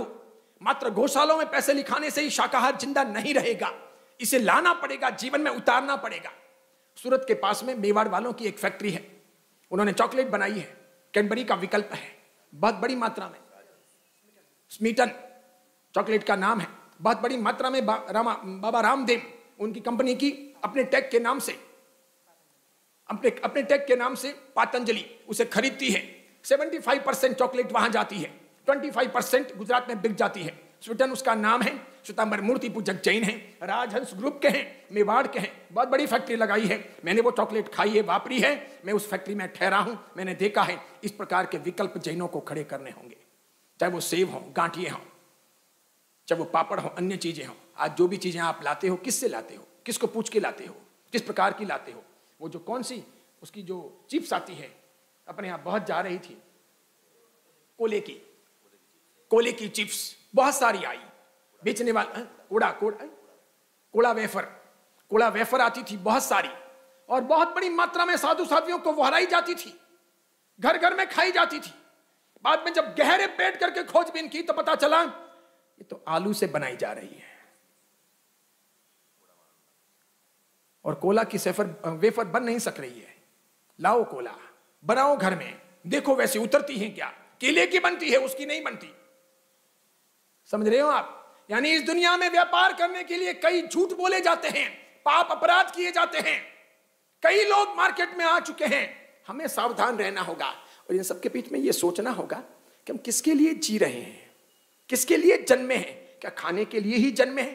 क्या ओढ़ने पहनने के लिए ही जन्मे हैं? और मैं आपसे पूछना चाहता हूं, नौजवानों से, अब तक आपने कितने कॉस्मेटिक्स का उपयोग किया, कितने शैम्पू लगाए? मुझे कुछ बहनें पूछने आई थी कि उपवास में लिपस्टिक लगा सकते हैं,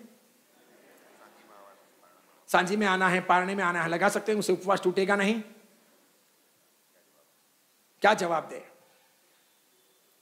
क्या हमारे लिए लिपस्टिक इतना नेसेसरी है? मेरी मां ने कभी लिपस्टिक नहीं लगाई। ये जिनके सफेद बाल है उनकी मम्मी ने लगाई हैं क्या? नहीं।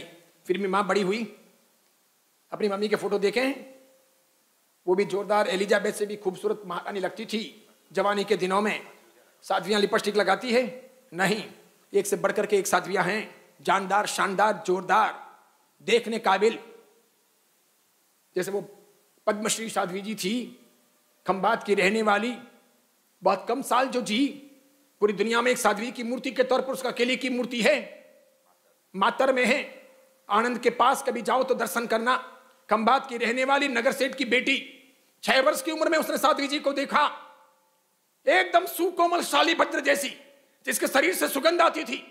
उस लड़की के पसीना नहीं होता था, इतनी खूबसूरत। एक बार साध्वी जी को वंदन किया, साध्वी जी ने उसको देखा, उसने साध्वी जी को देखा, पिताजी से कहा मुझे दीक्षा लेनी है। पिताजी तो वहीं पर बेहोश हो गए, बहुत मुश्किल से उनको होश लाया गया। फिर साध्वी जी, उस बिटिया ने बहुत कहा, आखिर पिताजी ने हाँ दे दी, साध्वी की दीक्षा हुई। कितने साल में? 3 वर्ष तक वो साध्वी जी मात्र जिंदी रही।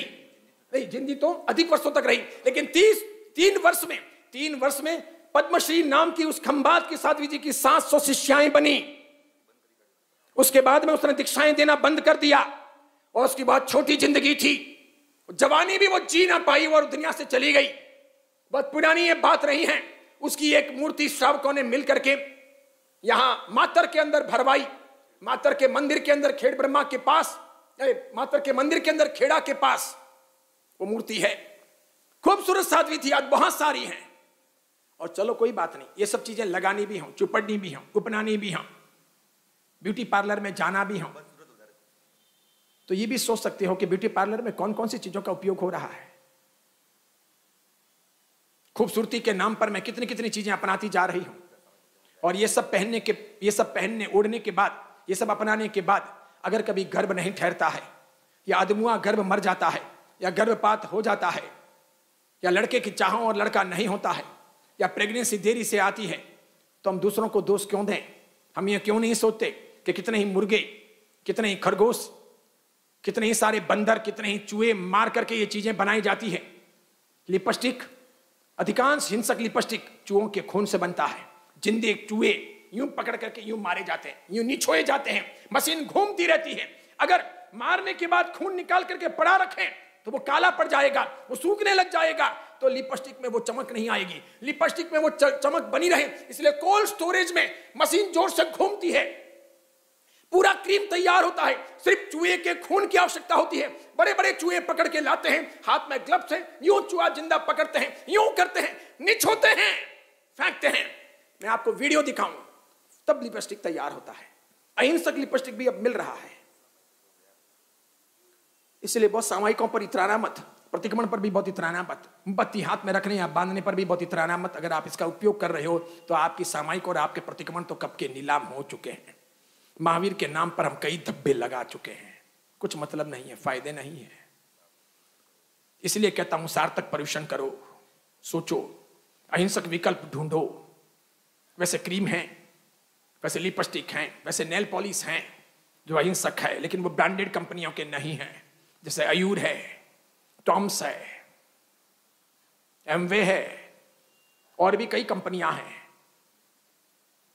हिमालय को आप नहीं गिन सकते क्योंकि उनके मालिक अहिंसक नहीं है, मुसलमान हैं, इसलिए ये फाइनल नहीं कर सकते। लेकिन इन कंपनियों ने तो दावा किया है। पार्ले बिस्किट के लिए हमारी टीम ने 3.5 साल तक मेहनत की थी। पहले पार्ले बिस्किट शुद्ध शाकाहारी आते थे, फिर हमने कहा कि हमको एक बार कंपनी का मुआयना करना है। 3.5 साल के बाद में भी उन्होंने अनुमति नहीं दी। हमारे पास में ये रिपोर्टिंग रहे कि बहुत बड़ी मात्रा में पार्ले बिस्किट में भी नॉन वेज मिलाया जा रहा है। इसीलिए हमें सोचना होगा, विकल्प ढूंढने होंगे। तो अहिंसा यानी हमारी प्रवर्तन, ये अपना पहला कर्तव्य हुआ, ये अपनाना चाहिए, इसके आधार पर आगे बढ़ना चाहिए, इसके बारे में सोचना चाहिए, देखना चाहिए, चिंतन मनन करना चाहिए और जीवन का विकास करने का प्रयत्न करना चाहिए। मैं आपको लजा नहीं रहा, मैं आपको बदनाम नहीं कर रहा, मैं आपको परेशान करने का प्रयत्न नहीं कर रहा, आपको जगाने की कोशिश कर रहा हूं कि बहुत सारे वैकल्पिक चीजें हैं। साबुन है, बिना चर्बी के मिल रहे हैं, वो ले सकते हैं। उसी प्रकार टूथपेस्ट है, बिना किसी प्रकार के गंदगी के या बिना नॉनवेज के मिल रहे हैं। उसी प्रकार अन्य अन्य कई सारी चीजें हैं, लेकिन आपको ढूंढनी पड़ेगी, उन चीजों को ही फॉलो करना पड़ेगा, तो आसानी से आप अहिंसक रह सकेंगे और बढ़िया जिंदगी जी सकेंगे। दूसरा है साधर्मिक की भक्ति। इसके लिए मैं कहना चाहूंगा, जो भी सक्षम हो आगे बढ़ो। हिंदू, जैन, यहूदी, ईसाई सभी परंपराओं में अपनी अपनी बिरादरी के लोगों को सपोर्ट करने के बहुत अधिक संदेश मिलते हैं। जैन परंपरा तो बुनियाद से इसी पे खड़ी हुई है, लेकिन आज हम साधर्मिक को भूलते जा रहे हैं। आपको वे लोग अच्छे लगते हैं जो आपको मस्के लगाते हो, या वे लोग अच्छे लगते हैं जिनको आपका मन चाहता हो, या वे लोग अच्छे लगते हैं जो आपके काम आते हैं, या अपने धर्म का, अपने घर का भाई आपको अच्छा नहीं लगता, भाई भाई से दुश्मनी कर रहा। हम बहुत कम मात्रा में साधर्मिक की भक्ति के मामले में जागृत हैं और इसीलिए धर्म बहुत पीछे जा रहा। मुसलमानों में तो स्पष्ट कहा है कि किसी भी व्यक्ति को हमेशा नमाज अदा करने के पहले या बाद में खैरात करनी चाहिए। इसे ज़कात कहते हैं। खैरात करनी चाहिए यानी दान देना चाहिए। फिर आगे कहते हैं वो ज़कात, वो दान किसको देना चाहिए, वो खैरात किसकी करनी चाहिए, तो कि सबसे पहले सगे भाई बहन की करनी चाहिए। उसके बाद में शरीयत के कानूनों में लिखा है कि जो भी आपके सगे संबंधी हों उनकी करनी चाहिए। पहले सगे भाई बहन हो उनकी करनी चाहिए, फिर जितने सगे संबंधी हैं उनकी करनी चाहिए। उसके बाद में भी आपकी ताकत हो, आपके पास पैसे हो, तो आपकी बिरादरी की करनी चाहिए, आपके समाज की करनी चाहिए। उसके बाद में कहते हैं काफिरों की हरगिज नहीं करनी चाहिए, दूसरों की बिल्कुल नहीं करनी चाहिए। और आप तो आंख मूंद करके कभी अनाथ आश्रम में, कभी गरीबों को खिचड़ी के तौर पर, कभी कपड़ों के तौर पर, ब्लैंकेट के तौर पर, ब्लड कैंप के तौर पर, आई कैंप के तौर पर, या अन्य अन्य चीजें देने के तौर पर करते चले जाते हो। और दूसरी तरफ साधर्मिक के लिए करने वाले बहुत कम लोग बचे हैं।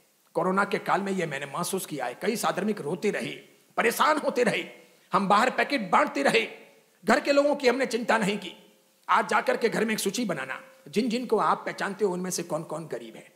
मैं उस प्रकार की गरीबी की बात नहीं कर रहा कि जिसके पास में कलर टेलीविजन हो तो भी गरीब है, फ्रीज है तो भी गरीब है, खुद का नहीं तो भले किराए का मकान है फिर भी गरीब है, फिर अच्छा उसका कामकाज चल रहा है फिर भी गरीब है। मैं उसे गरीब नहीं मान रहा, लेकिन ऐसे बहुत सारे हैं जिनके घर में कलर टेलीविजन नहीं है, बच्चों के पढ़ने के पैसे नहीं हैं, मेडिकल की व्यवस्था नहीं है, जिनके पास में नए 2 जोड़ी 4 जोड़ी भी कपड़े नहीं हैं, ज्यों करके जीवन गुजारते हैं। ऐसे हजारों लोग हैं, हजारों परिवार हैं। ऐसे गुजराती बहुत सारे हैं, कच्ची हैं, कुछ राजस्थानी हैं, कुछ मेवाड़ के हैं, मालवा के भी बहुत हैं, उधर बिहार के हैं, अन्य अन्य जगह के हैं। जितनी सुख सुविधाएं अपने जोधपुर, पाली, बाड़मेर, सिरोही या फिर जालोर इन जिलों में मिली है, उतनी सब जगह मिली नहीं है, उतना पैसा सबने कमाया नहीं है। और इन जिलों में भी कई लोग हैं जो बताते नहीं, कहते नहीं, लेकिन उनकी तकलीफें हैं। हकीकत है, मैं रियल में कह रहा हूं। चेन्नई में भी खोजने जाओ तो इतने बड़े चेन्नई में समझो कि अपने एक 25,000 घर हों, जैन समाज के सब मिलकर के 25,000 घर हों, तो उनमें से 250 घर या 300 घर या 400 घर ऐसे निकल जाएंगे जो बहुत मुश्किल से चल रहे हैं। साधर्मिक की भक्ति के मामले में यह भी कहना चाहूंगा, कोई भी अगर आप जैन हो और कारोबारी हो, किसी का पैसा उधार लाया हो, तो पहले यह कसम खाओ कि उसका पैसा आप हरगिज रोकोगे नहीं, डुबोगे नहीं।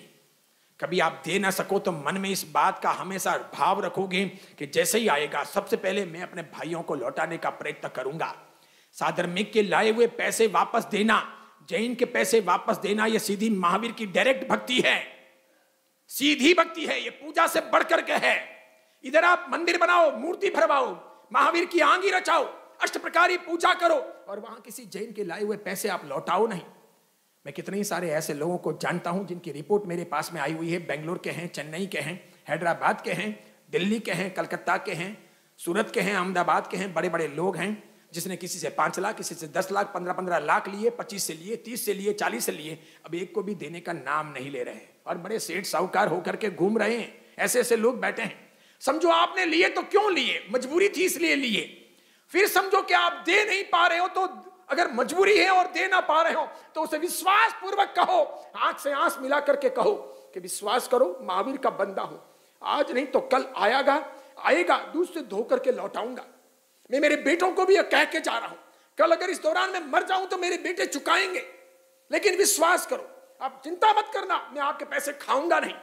तो वो आदमी जिंदगी में कभी मांगने भी नहीं आएगा, और वो जो आपका विश्वास होगा उसके प्रताप से, उसकी कृपा से पैसे आएंगे। लौटाने की नियत हो तो, और लौटाने की नियत ना हो तो वो दिन भी आएगा कि आज भले ही आप बड़ी बड़ी मर्सिडीज जैसी गाड़ियों में घूमते हों या सेठ साहूकार की तरह रहते हों, कभी भी आपके वहां से लक्ष्मी की बहुत लंबे समय की विदाई हो सकती है, सो सुनार की एक लुहार की हो सकती है। इसीलिए मैं कहता हूं साधर्मिक की भक्ति के मामले में नया चिंतन मनन करना चाहिए। मुसलमान देते हैं, हम हमारा परसेंटेज नक्की नहीं कर सकते। जो कोई भी आदमी 50,000 रुपए से अधिक महीने का नेट प्रॉफिट निकालता हो, नेट प्रॉफिट 50,000 से अधिक का निकालता हूं, क्या वो 1,000 रुपया साधर्मिक के लिए एक महीने का नहीं दे सकता? ऐसा नहीं सोच सकता कि उन 50 मेरे साधर्मिक का, मेरे जैन धर्म का, मेरी महावीर की परंपरा का क्या नहीं कर सकता? माफ करना, मैं फंड करने के लिए ये नहीं कह रहा हूं, मैं कोई इस प्रकार का फंड करवाने वाला नहीं हूं, मुझे पैसे चाहिए नहीं है, मैं पैसों का मोहताज नहीं हूं। मुझे जो लोग आकर के कहते हैं, मैं उनका गुप्त तरीके से व्यवस्थापन जितना मुझसे होता है करवा सकता हूं। मेरे पास में ऐसे लोग आते हैं कि गुरुजी ऐसे कोई साधर्मिक हो तो बताना, मैं प्रति महीने 1,000 दे सकता हूं, 2,000 दे सकता हूं, तो मैं भिजवाता भी हूं, और बहुत कोरोना के काल में किया ऐसा। लेकिन मैं तो आपको रियली तथ्य समझा रहा हूं कि हम बेस कहां से शुरू करें। इसके लिए सबसे पहले भाई, समझो कभी आपके भाई के झगड़ा हुआ था, या दोनों की पत्नियों के झगड़ा हुआ था, आज एक भाई सक्षम है, दूसरा भाई निर्धन है, झगड़े तो होते रहते हैं, क्या करेंगे? साधर्मिक को नहीं भूल सकते आप, उसे मात्र भाई मत समझो, उसे साधर्मिक भी समझो। उसे महावीर की परंपरा का अनुयायी समझो। इसलिए आप खोज करो इन 8 दिनों में कि कौन कौन है अपने चेन्नई में आसपास में जो चेहरों के सामने बार बार आते हैं, उनकी परिस्थिति कैसी है, उनके बच्चों की परिस्थिति कैसी है। हमारे बच्चों के पास में तो 40,000 50,000 के मोबाइल हैं और उनके यहां पर ठीक से पीने को दूध भी नहीं है, तो क्या मैं थोड़ी हेल्प नहीं कर सकता? कर सकते हैं। कोई 1 महीने के 1,000, कोई 1 महीने के 2,000, कोई 1 महीने के 3,000, हजार देकर के भी 5-5 10-10 आदमी का जीवन निभा सकते हैं। जब तक हैं तब तक देना है। कल हमारी परिस्थिति खराब हो गई तो छोड़ देना है और चुपचाप देना है, गुप्त तरीके से देना है। कहना नहीं है, बताना नहीं है, सामने वाले को नजरों से गिराना नहीं है, नजर मिलानी नहीं है, पता भी नहीं करना है। हमको तकलीफ यह है कि हमारा नाम जब तक दिखता नहीं तब तक हमारे मन को ताकत मिलती नहीं। हमारा नाम तब तक दिखता नहीं, पुकारा जाता नहीं, तब तक ताकत मिलती नहीं। हम ये मानते नहीं कि बिना नाम से दिया हुआ दान बहुत बड़ा पुण्य लाता है। बिना नाम से दिया हुआ दान बहुत बड़ा पुण्य लाता है। वागनपोल का निर्माण हो रहा था, वागनपोल का निर्माण हो रहा था, जीर्णोद्धार हो चुका था, यानी कि शत्रुंजय के पूरा जीर्ण शीर्ण हो गई थी तो निर्माण हो रहा था। कस्तूरी भाई ने कहा कि मैं बहुत ज्यादा पैसा तो खर्च नहीं कर सकता हूं, ये जो पोल बना रहा हूं, रामपोल ना, नहीं वागनपोल, वागनपोल का, जहां पर वो बागन ने मारा था आदमी को, उस पोल का निर्माण हो रहा था, शांतिनाथ भगवान के मंदिर के बाहर वाला। कस्तूरी भाई अपने पैसों से करवा रहे थे, तो सोचा कि पूरा ना तोड़ते हैं, ऊपर का जो प्लास्टर खराब हो चुका है उतना तोड़ लेते हैं और वापस नया सब थोड़ा कर लेते हैं। प्लास्टर तोड़ा तो अंदर से शिलालेख निकला। तब पता चला कि वागनपोल तो वस्तुपाल तेजपाल ने बनाई है, लेकिन नाम बाहर नहीं है। सिर्फ हिस्ट्री के लिए नाम अंदर था, ताकि कोई दावा ना करे, कोई उल्लू ना बना ले, कोई बेवकूफ ना बना ले। समझ रहे हो आप? उसके लिए। लेकिन वो अंदर, बाहर नाम नहीं। प्लास्टर तोड़ा तो अंदर से शिलालेख निकला कि वस्तुपाल तेजपाल ने खुद के द्रव्य से इस जीर्ण शीर्ण वागलपोर को नए तरीके से बनाकर संघ समाज को अर्पित किया था। संबत ये वो सब निकला। तुरंत कस्तूरी भाई ने कहा, फिर मेरा शिलालेख नहीं लगना चाहिए, पैसे मैं दूंगा, शिलालेख के लिए लगना चाहिए। पैसे मैं दूंगा लेकिन शिलालेख ही लगना चाहिए, क्योंकि ये अमर स्मारक है, ये महापुरुषों की महान कहानियां हैं। धन तो आता है चला जाता है, लेकिन ऐसे काम किए हुए दूसरों को प्रेरणा देंगे। और उसी प्रकार जब 15वां या 15वां ना 13वां जीर्णोद्धार हुआ, नहीं ये उदयन महामंत्री का जीर्णोद्धार 14वां या 15वां, हाँ 14वां जीर्णोद्धार हो रहा था। उदयन महामंत्री के बेटे पालितना में संग लेकर के गए, इकट्ठे हुए, तलीडी पर बैठे, बड़े बड़े सब शहजादे, अमीरजादे, सेठ, साहूकार बेटे हैं। एक एक के जो सोने के हार देके हों, असली बसरे के मोती देखे हों, तो अपने मुंह में पानी आ जाए कि एक एक मोती 2-2 लाख 5-5 लाख का उस जमाने में पहना हुआ, इस कदर के सबके कपड़े वपड़े, ऐसे बड़े लोग बैठे हैं। मंत्री ने कहा, मैं अकेला ही अपना पैसा देकर के पूरे तीर्थ का जीर्णोद्धार करवा सकता हूं, लेकिन संघ समाज सर्वोपरि है। संघ के लोगों को लगेगा, समाज के लोगों को लगेगा तुम अकेले लॉर्ड साहब हो क्या हम हमारा पैसा नहीं दे सकते शत्रुंजय के जीर्णोद्धार के लिए, इसलिए सबके नाम लिखो। तो कि ठीक है, चंदा करो। तो आया एक भीमा और उसने मात्र 7 पाई दी, ले लिए पैसे। बाद में भीमा के 7 पैसे, गरीब आदमी के उस ग्वाले के 7 पैसे लेकर के मंत्री ने समाज से कहा, मैं ये चाहता हूं कि सबसे अधिक भले पैसा मैं दे रहा हूं, लेकिन मेरा नाम शिलालेख में सबसे नीचे लिखें, और सबसे गरीब आदमी है भीमा, ये 7 पैसे इस जीर्णोद्धार के लिए दे रहा है, इसका नाम सबसे ऊपर लिखें। ऐसी मेरे संघ से विनती है। सकल समाज ने उसको स्वीकार किया। आज भी उस जीर्णोद्धार का शिलालेख लगा है जिसमें भीमा का नाम सबसे ऊपर है, और महामंत्री ने सबसे अधिक पैसे दिए थे, उसका नाम सबसे नीचे है। इसलिए नामों की बहुत फिक्र मत कीजिए, काम करने के लिए सोचिए, दिल बनाइए। अगर आमदनी का थोड़ा भी पैसा आता है तो बच्चों के लिए, पत्नी के लिए, परिवारजनों के लिए, ऐश मौज के लिए, खाने पीने के लिए, एब्रॉड जाने के लिए, गाड़ियों के लिए, मोबाइल के लिए, घूमने फिरने के लिए, रोज होटलों के लिए, जोमेटो के लिए इतना खर्च करते हैं कि साधर्मिक के लिए थोड़ा नहीं दे सकते? दे सकते हैं। प्रीति चाहिए, भक्ति चाहिए, नीति चाहिए, वात्सल्य चाहिए, साधर्मिक अपना लगना चाहिए, वो घर का आदमी लगना चाहिए।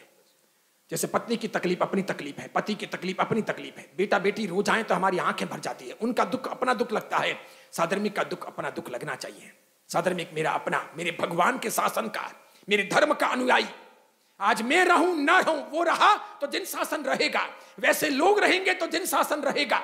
और कई साधर्मिक हैं, अच्छे अच्छे बढ़िया है। मैंने मुंबई में, सूरत में, अहमदाबाद में ऐसे साधर्मिक देखे हैं जिनके घर में साधु साध्वियों को वहराने के लिए 250 मिलीग्राम दूध रही हैं, तो भी रोज नियमित पुराने जमाने के, बाबा आदम के जमाने के कपड़े पहन करके भी भगवान की पूजा करने आते हैं।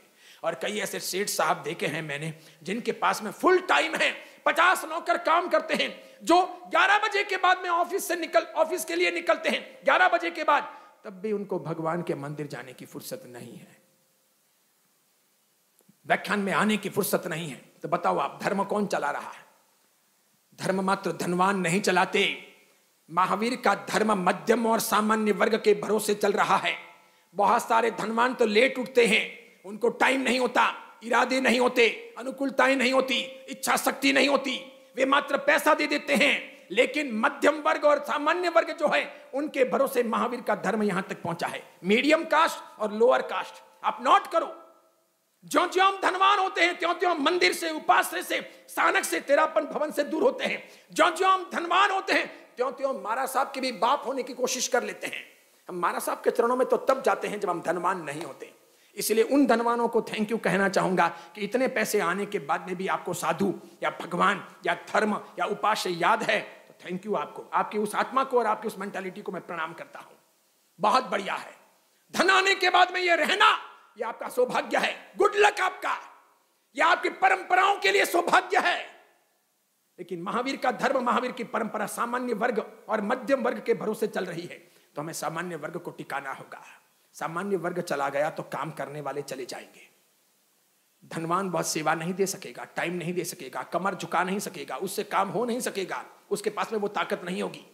और जो सामान्य होगा वो तो संडास बाथरूम भी उपाश्रम में आकर के साफ कर लेगा। मैं यहां देखता हूं कितने स्वयं सेवक हैं, भले किसी ने पैसे लिखाए कि नहीं लिखाए, रात को 1-1 बजे तक काम करते हैं। आज सवेरे मैं स्वयं सेवकों को झाड़ू निकालते हुए देख रहा था, ऊपर खड़ा खड़ा मेरी आंखें भर रही थी, क्योंकि इतना सामान बिखरा हुआ था और वे कचरा निकाल रहे थे।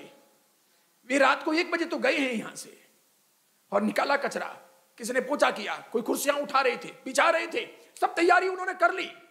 ये तो की उन्होंने आईएमएल की तैयारी की, उन्होंने सवेरे के व्याख्यान की, प्रतिक्रमण की, सब तैयारियां की। धर्म इस प्रकार टिकता है। साधु कितना भी जोरदार बोल सकता हूं, अकेला साधु कर क्या सकता है? इसलिए चौमासे की सफलता विमल सागर की नहीं है, ये बहुत सारे लोगों के योगदान की है। समझ रहे हो आप? मैं ये बहुत माइंड के अंदर रखता हूं। मैं अपने आप को तुर्रम खां नहीं समझता। मैं गलत आदमी के सामने किसी भी हालत में 1 इंच भी समझौता नहीं करता।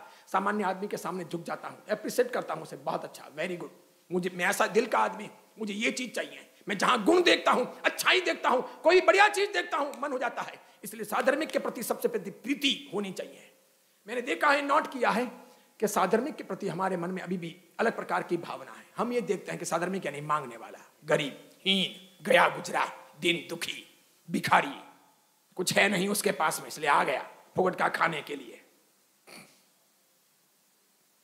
इसलिए सोचना होगा। इसलिए प्रभावना जो है ये भी साधर्मिक की भक्ति है। ये संग पूजन जो है ये भी साधर्मिक की भक्ति है।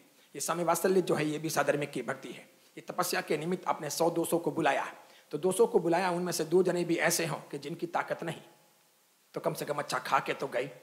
उनके घर में तो महीने में या 15 दिन में भी मिठाई नहीं मिलती, या कम से कम 2 मिठाई तो खाई, तो मेरे साधर्मिक की भक्ति हुई, क्योंकि मेरे परमात्मा का शासन का अनुयायी है। मेरे पास में था, मैंने चढ़ावा बोला, मेरे पास में था, मैंने निमंत्रण दिया और वे आए।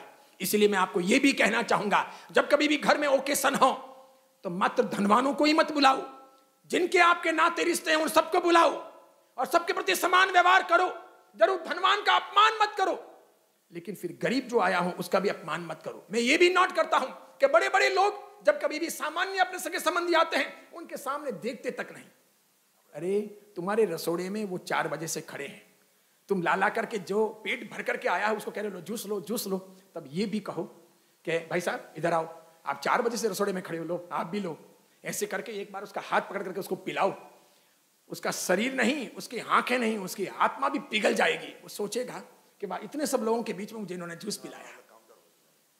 अब तो हम क्या करते हैं मालूम है, चढ़ावा भी लेते हैं, माफ करना हो, कुंभट परिवार और वो पालना करवाने में क्या नाम सुरेश जी और उन लोगों को थैंक यू कि आप लोगों ने मुझे ये नहीं कहा कि हमारे अलग काउंटर हैं कि नहीं है। बाकी अब प्रतिष्ठाओं में ऐसा होता है कि जिसने लाभ लिया है उनके मेहमानों के अलग काउंटर होंगे, तो उनके मेहमान सोने के बने हैं, और बाकी सब जो आ रहे हैं वो गोबर के हैं। मैं तो ग्रस्त नहीं हूं, बाकी ऐसा काउंटर हो तो खाना खाने भी ना जाऊं। हरिजन थोड़ी हूं, गया गुजरा थोड़ी हूं कि वीआईपी और नॉन वीआईपी क्या काउंटर हो जब साधर्मिक हैं तो। इसीलिए धन मापदंड नहीं होना चाहिए, गुण मापदंड होने चाहिए। धनवान गुणवान भी हो सकता है। मैं धनवान का विरोधी नहीं। मेरे सामने यहां कई धनवान बैठे हैं, मैं उनको नजरों से पहचानता भी हूं। कई तो ऐसे भी हैं जिनके घर में तपस्या नहीं थी और उन्होंने चढ़ावा लिया। ये भी साधर्मिक की भक्ति थी, तपस्वी की भक्ति थी कि आओ योगदान दें, आओ ज्ञान का दिया जलाएं। जैसे 9,000 रुपए लिखाए, मैं 9 जनों से लाख रुपया लेकर के पर्युषण महापर्व के कार्यक्रम पूरे कर सकता था, लेकिन हर आदमी को चांस मिले और हर छोटे आदमी के वहां पर पैसा जाए, इसके लिए हर चीज की प्रभावना हो, इस अवसर पर तो हो ताकि उसके घर में जाए, भले वो प्रतिक्रमण करे एक सवेरे का और 50 रुपए लेकर घर जाए, तो उसके घर में दोनों काम हुआ। अगर थोड़ा बहुत भी भाव से प्रतिक्रमण कर लिया तो पुण्य का लाभ भी होगा और 50 रुपए इस बहाने उसके घर में पहुंचेंगे। इसको कहते हैं साधर्मिक की भक्ति। करनी होगी, हकीकत है। अपनापन सबसे पहले आना चाहिए कि मैं कैसे हेल्प करूं, कैसे करूं। इसीलिए मैं आपसे यह भी कहना चाहता हूं, जैसे ही आप धनवानों की कोई साड़ियां थोड़ी सी भी वापरने के बाद में आपको लगे कि आउट ऑफ डेट हो गई है, थोड़ी पुरानी हो गई है, फैशन से बाहर चली गई है, बढ़िया तरीके से धोकर प्रेस कर बहुत अच्छी सी पॉलीथीन बैग में उसे पैक करके किसी को गिफ्ट कर दो। कई ऐसी हैं जिनको उससे भी अपने से भी बदतर कपड़े पहनने को मिलते हैं। उनकी ओढ़नियां देखकर या उनके कपड़े देखकर अपने को बहुत शर्म आती है। वो हमारे सगे संबंधी हैं, ऐसे लोगों को पहुंचाओ, ये बहुत बढ़िया काम है। ऐसे कितने साधर्मिक के काम हो सकते हैं, आप करने का प्रयत्न करना। लेकिन सबसे पहले साधर्मिक के प्रति प्रीति, जैन धर्मी को अपना मानना जो महावीर का अनुयायी है, और अगर वो कहीं गलत हो तो उसे समझाना, उसके पास में बैठना, उसके साथ में विचार विमर्श करना। आज के जो हमारे आंतरिक विवाद है, इन्हें देखता हूं तो मन में बहुत दुख होता है। ट्रस्टियों के विवाद, संघों के विवाद, साधुओं के विवाद, सत्ताओं के विवाद, इनको जब देखता हूं तो मन में बहुत दुख होता है कि हम कितने दूर जा रहे हैं धर्म से, साधर्मिक से कितने दूर जा रहे हैं, कितनी अप्रीति हो रही है। इसलिए समझदार को इशारा काफी है। आप सबसे कहना चाहूंगा, आप समझना, सोचना, सीखना और आगे बढ़ने का प्रयत्न करना। तीसरा कर्तव्य है क्षमापना। धर्म का प्राण, पर्युषण महापर्व का प्राण, आराधना का प्राण। अब इसका भी लॉजिक समझिए। जब कभी भी, मैं पक्के तौर पर कहता हूं, जब कभी भी मेरी या पद्म विमल सागर जी महाराज साहब की किसी बात के लिए छोटी मोटी भी कोई चर्चा होती है और इनका ओपिनियन और मेरा ओपिनियन अलग अलग होता है, फिर अंततः दोनों बिना निर्णय किए हुए खड़े होते हैं, इनका भी मन नहीं लगता, मेरा भी मन नहीं लगता। थोड़ी देर के बाद में इनकी आंखें मेरे लिए तरसती है, मेरी आंखें इनके लिए तरसती है। वापस जैसे ही कोई ना कोई काम आता है, कुर्सी लाने का हो, कागज लाने का हो, पेन देने का हो, दोनों की आंखें मिलती है और दोनों को शांति की रात मिलती है। आप दो भाई हो और दोनों के बीच में कुछ विवाद हुआ हो, तो जब तक वापस आंखें ना मिलें और बोलचाल चालू ना करो, तब तक मन में टीस रहेगी, मन में खलील रहेगा। इसीलिए भगवान कहते हैं शांति का रास्ता है क्षमापना, चैन की नींद सोने का रास्ता है क्षमापना, तनाव को कम करने का रास्ता है क्षमापना, डिप्रेशन से बचने का रास्ता है क्षमापना, विवादों को न बढ़ाने का रास्ता है क्षमापना, पाप के कांटे न बोने का रास्ता है क्षमापना, पुण्य की खेती करने का रास्ता है क्षमापना, शांतिपूर्वक आध्यात्मिक उन्नति करने का रास्ता है क्षमापना। ये जो मनुष्य की जिंदगी मिली है, ये हंसते खेलते पूरे करने का रास्ता है क्षमापना। गलती किसी से भी हो सकती है। नादान अधिक गलती करेगा, समझदार से गलतियां कम होगी। मूर्ख ज्यादा गलती करेगा, जो समझदार होगा वो कम गलती करेगा। गलती किसी से भी हो सकती है। गलतियों को माफ करना सीखें, उसे भूलना सीखें। गलतियों का अंत कहां है? आपने मुझे 1 गाली दी, मैंने 2 दी, आपने 4 दी, मैंने 8 दी, आपने 16 दी, मैंने 32 दे दी, आपने 64 दी, मैंने 100 दे दी, आपने 200 दी, मैंने 500 दे दी, आपने 1 थप्पड़ मारी, मैंने 2 मार दी, आपने 5 मारी, मैंने 10 मार दी। एंड कहां होगा? गाली जावत एक है आवत होत अनेक, गाली जावत एक है आवत होत अनेक, जो गाली जावे नहीं तो रहे एकच एक। गाली जावत एक है आवत होत अनेक, गई आई अनेक हो गई। गाली जावत एक है आवत होत अनेक, जो गाली जावे नहीं तो रहे एकच एक। आई थी, वापस गई नहीं। तिरुवल्लुवर बैठे थे तिरुवन्नामलई में, और जो बदमाश आया था कपड़े लेकर के फाड़ता गया। एक कपड़े का कट पीस लिया, पूछा कितने रुपए? तो कि 1 आना। फाड़ा, अब इसका? तो कि आधा हो गया है, इसका आधा आना। तो बदमाश ने और फाड़ा, अब इसका पाव आना। उसने और फाड़ा, इसका। तो हंस करके तिरुवल्लुवर ने कहा, अब ये टुकड़ा तुम्हारे कुछ काम नहीं आएगा, लाओ सब टुकड़े मुझे दे दो, अब जो नया पड़ा है इसमें से तुम्हें जो चाहिए वो लेकर चले जाओ। तो कि तुम क्या करोगे इस टुकड़ों को? तो कि मैं तो वापस सी करके फटे हुए टुकड़े पहन लूंगा। रो पड़ा वो। सामने वो ये शर्त लगा के आया था कि आज तिरुवल्लुवर की ऐसी की तैसी करके बताऊंगा, इतना परेशान करूंगा, उतना परेशान करूंगा कि वो सिर फट जाए उसका, वो चिढ़ जाए। तिरुवल्लुवर ने कहा, उस वक्त ये सब मगजमारी करते हुए, उस वक्त ये सब मगजमारी करते समय उसने कहा, तुम गधे हो। कहा, तुम्हें धन्यवाद। तिरुवल्लुवर को लोगों ने पूछा, कहा उसने मुझे गधा कहा, तो क्या गधा कहने से मैं गधा बन जाता हूं? उसने मुझे गधा कहा और मैंने उसकी बात स्वीकार नहीं की। समझो मुझे आप 10 रुपए दो, अब समझो आप मुझे 100 रुपए दो और मैं स्वीकार ना करूं तो रुपए किसके? आपके ना, मेरे नहीं ना। मैं लूं तो मेरे, मैं मना कर दूं तो किसके? आपके। आपने मुझे गाली दी, मैंने नहीं ली, तो किसकी? आपकी। तो गधा कौन? तिरुवल्लुवर ने कहा, कौन? मैं तो नहीं, मुझे कुछ लगा ही नहीं, मैंने तो गाली ली नहीं, मैं गधा हूं नहीं, मुझे कुछ फर्क पड़ता नहीं। सोचने के मायने ही अलग अलग। मानो ये बहुत बड़ी आध्यात्मिक बात है।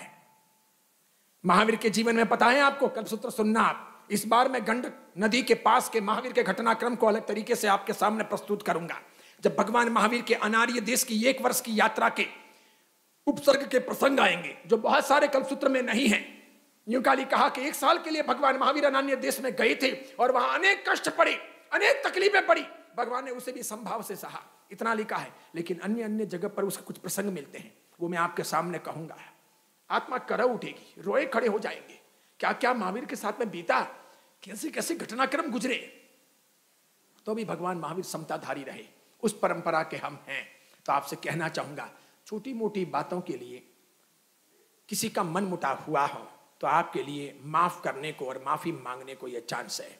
वे लोग हाथ खड़े करो, वे लोग हाथ खड़े करो जिसके माँ बाप का किसी ने मर्डर किया हो।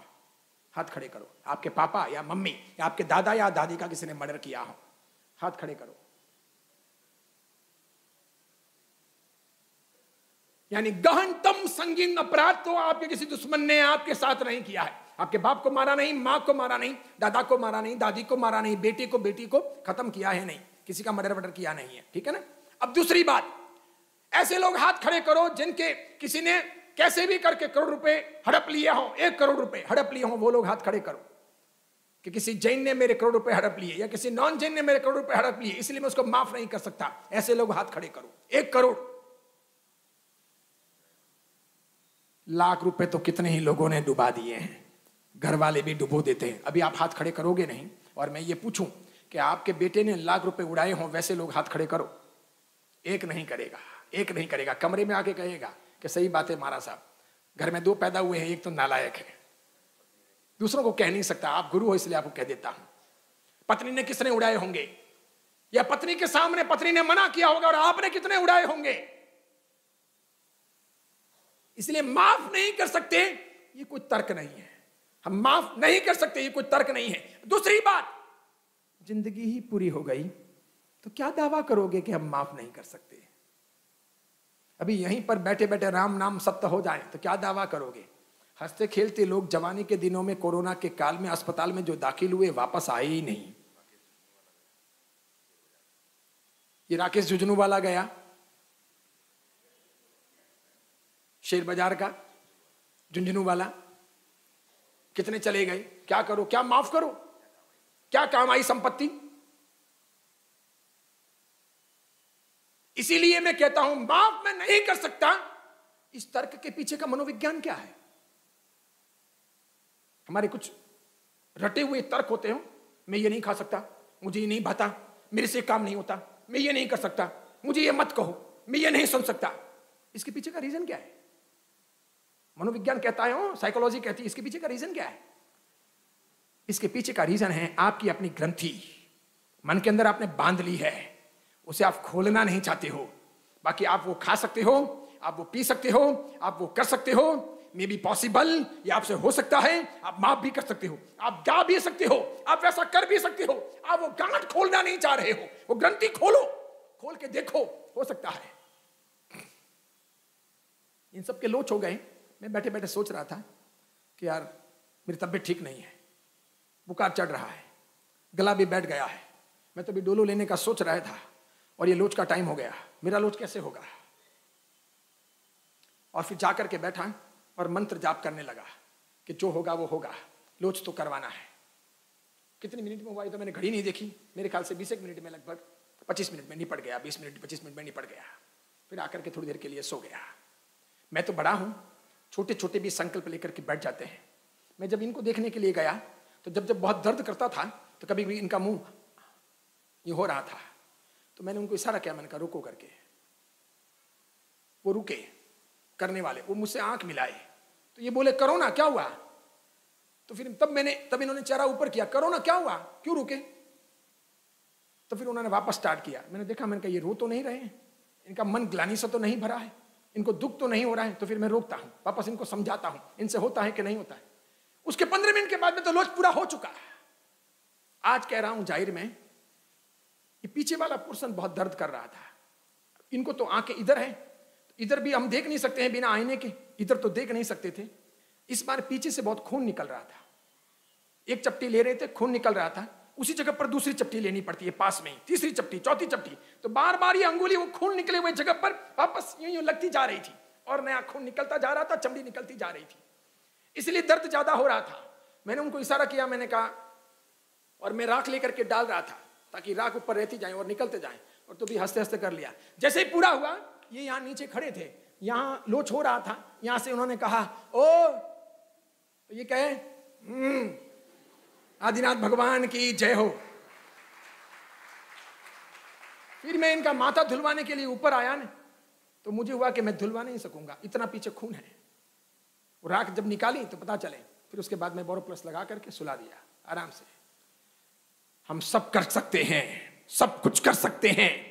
जब थप्पड़ मार सकते हैं, गाली बोल सकते हैं, उल्टा सुल्टा कर सकते हैं, रात को खा सकते हैं, अबक्ष आनंद का चाट सकते हैं, झूठ बोल सकते हैं, बेईमानी कर सकते हैं, व्यभिचार कर सकते हैं, दुराचार कर सकते हैं, पाप कर सकते हैं, तो माफ क्यों नहीं कर सकते? भूल क्यों नहीं सकते? छोड़ क्यों नहीं सकते? ग्रंथि का उच्छेद क्यों नहीं कर सकते? एक बार उस रुग्णता को हटा क्यों नहीं सकते? अध्यात्म की भाषा में इस ग्रंथि को मनोरोग कहा है। यह कषाय की प्रगाढ़ता है। यह स्वंजलन से आगे प्रत्याख्यान की ओर, प्रत्याख्यान से आगे अप्रत्याख्यान की ओर, अप्रत्याख्यान से आगे अनंतानुबंधी की ओर आत्मा को ले जाएगी। ये कषायों के 4 भेद हैं, इसीलिए इसे यहीं छोड़ना, यहीं भूलना सबसे अच्छा है। और देखो, एक बार जैसे ही हम माफ करते हैं और नजरें मिलती है, उसके बाद की प्रीति, उसके बाद की मुस्कान, उसके बाद की बातें, उसके बाद का वो हग, उसके बाद का वो दिल, बहुत अलग प्रकार का संगीत की सुरावली बहता है। होता है कि नहीं होता है? सच कहो, जिसने ये किया हो, जिसको ये प्रतीति हुई है, उसको होगा। इसलिए आज कहना चाहूंगा, घर जाकर के खाली फॉर्मल संवत्सरी का किसी को मिच्छामि दुक्कडम देंगे, ये दूसरी बात है। घर जाकर के संशोधन शुरू करो। कौन कौन वे लोग हैं, कौन कौन वे शख्स हैं, कौन कौन वे व्यक्तित्व हैं जिनके साथ जीवन पथ पर आगे बढ़ते हुए कभी कोई गलती हुई थी, अपराध हुआ था, या तो उनसे या मुझसे, कमी में, बेशी में, कभी आपा खो दिया था, कभी अपशब्द बोले गए थे, कभी सुने गए थे, कभी हाथापाई हो गई थी, कभी मन पुटाव हो गया था, कभी बोलचाल हो गई थी, कभी मुंह मोड़ लिया था। अब वापस सही रास्ते पर चले आते हैं। इसके बाद की आपकी सामायिक, इसके बाद की आपके पर्युषण, इसके बाद का आपका प्रतिक्रमण, इसके बाद की आपकी संवत्सरी सोने जैसी हो जाएगी, गोल्डन 24 कैरेट की हो जाएगी। वो सच्ची होगी, अच्छी होगी। उस प्रकार हमें करना है। यह है क्षमापना।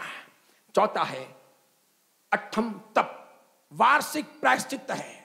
गलतियां बहुत होती है, अपराध बहुत होते हैं, पाप बहुत होते हैं, धोगे कैसे? तो भगवान ने कहा है, हो सके तो एक तेला, ना हो सके तो 6 आंबिल, ना हो सके तो 12 एकासने, वो भी ना हो सके तो 24 व्यासने करके वार्षिक संवत्सरिक प्रायश्चित पूरा करना चाहिए। छठम करते हैं तो भी प्रायश्चित हो जाता है, और पर्युषण महापर्व में 8 कर लेते हैं तो भी पर्युषण में ये हो जाता है। अगर 3 उपवास ना कर सकें तो 6 आंबिल करके भी पर्युषण में ये अपराध हम धो सकते हैं कि जितने भी वर्ष भर के अंदर मेरे द्वारा जाने अनजाने, छोटे बड़े, कोई भी असावध्य क्रियाएं हुई हों, अपराध हुए हों, पाप हुए हों, मन से, वचन से, काया से, तेला करके, भगवान की भक्ति करके, आराधना करके, परस्पर क्षमापना करके, संवत्सरी का प्रतिक्रमण करके मैं उसे धोना चाहता हूं। इस प्रकार 8 का तप जैन परंपरा में अट्ठम के तप की बहुत महिमा है।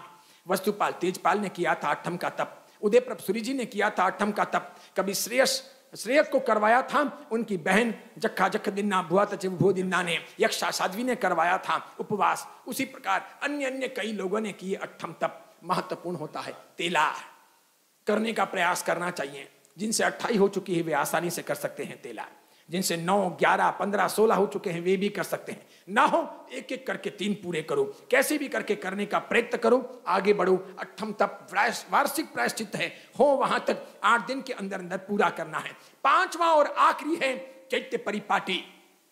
मैंने कहा था ना आपको कि जैन परंपरा में श्वेतांबर मूर्ति पूजक संप्रदाय की व्यवस्थाएं इस प्रकार की रही हैं कि धर्म की व्यवस्थाएं, धर्म का व्यवहारिक स्वरूप, हमारा मंदिर, उपाश्रय या हमारा आंबिल खाता, हमारी पाठशाला, हमारे साधु साध्वी, हमारा वैयावच केंद्र, हमारा ज्ञान खाता, सब कुछ बराबर तरीके से चलता रहे, उसमें कमी बेशी ना आए, इस बात का ध्यान दिया जाए। इसके लिए चैत्य परिपाटी भी कर्तव्य के तौर पर निर्धारित की गई।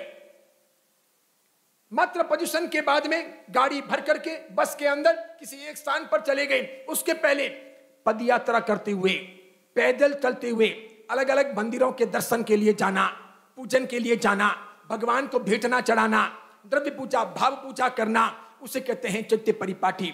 कलकत्ता की चैत्य परिपाटी लाजवाब होती है, वहां की रथ यात्रा देखने लायक होती है। अन्य अन्य लोगों की चैत्य परिपाटियां भी जोरदार होती है। हम भी वर्षों से जोरदार चैत्य परिपाटी करवाते हैं। इस बार अपनी चैत्य परिपाटी रविवार को होने जा रही है।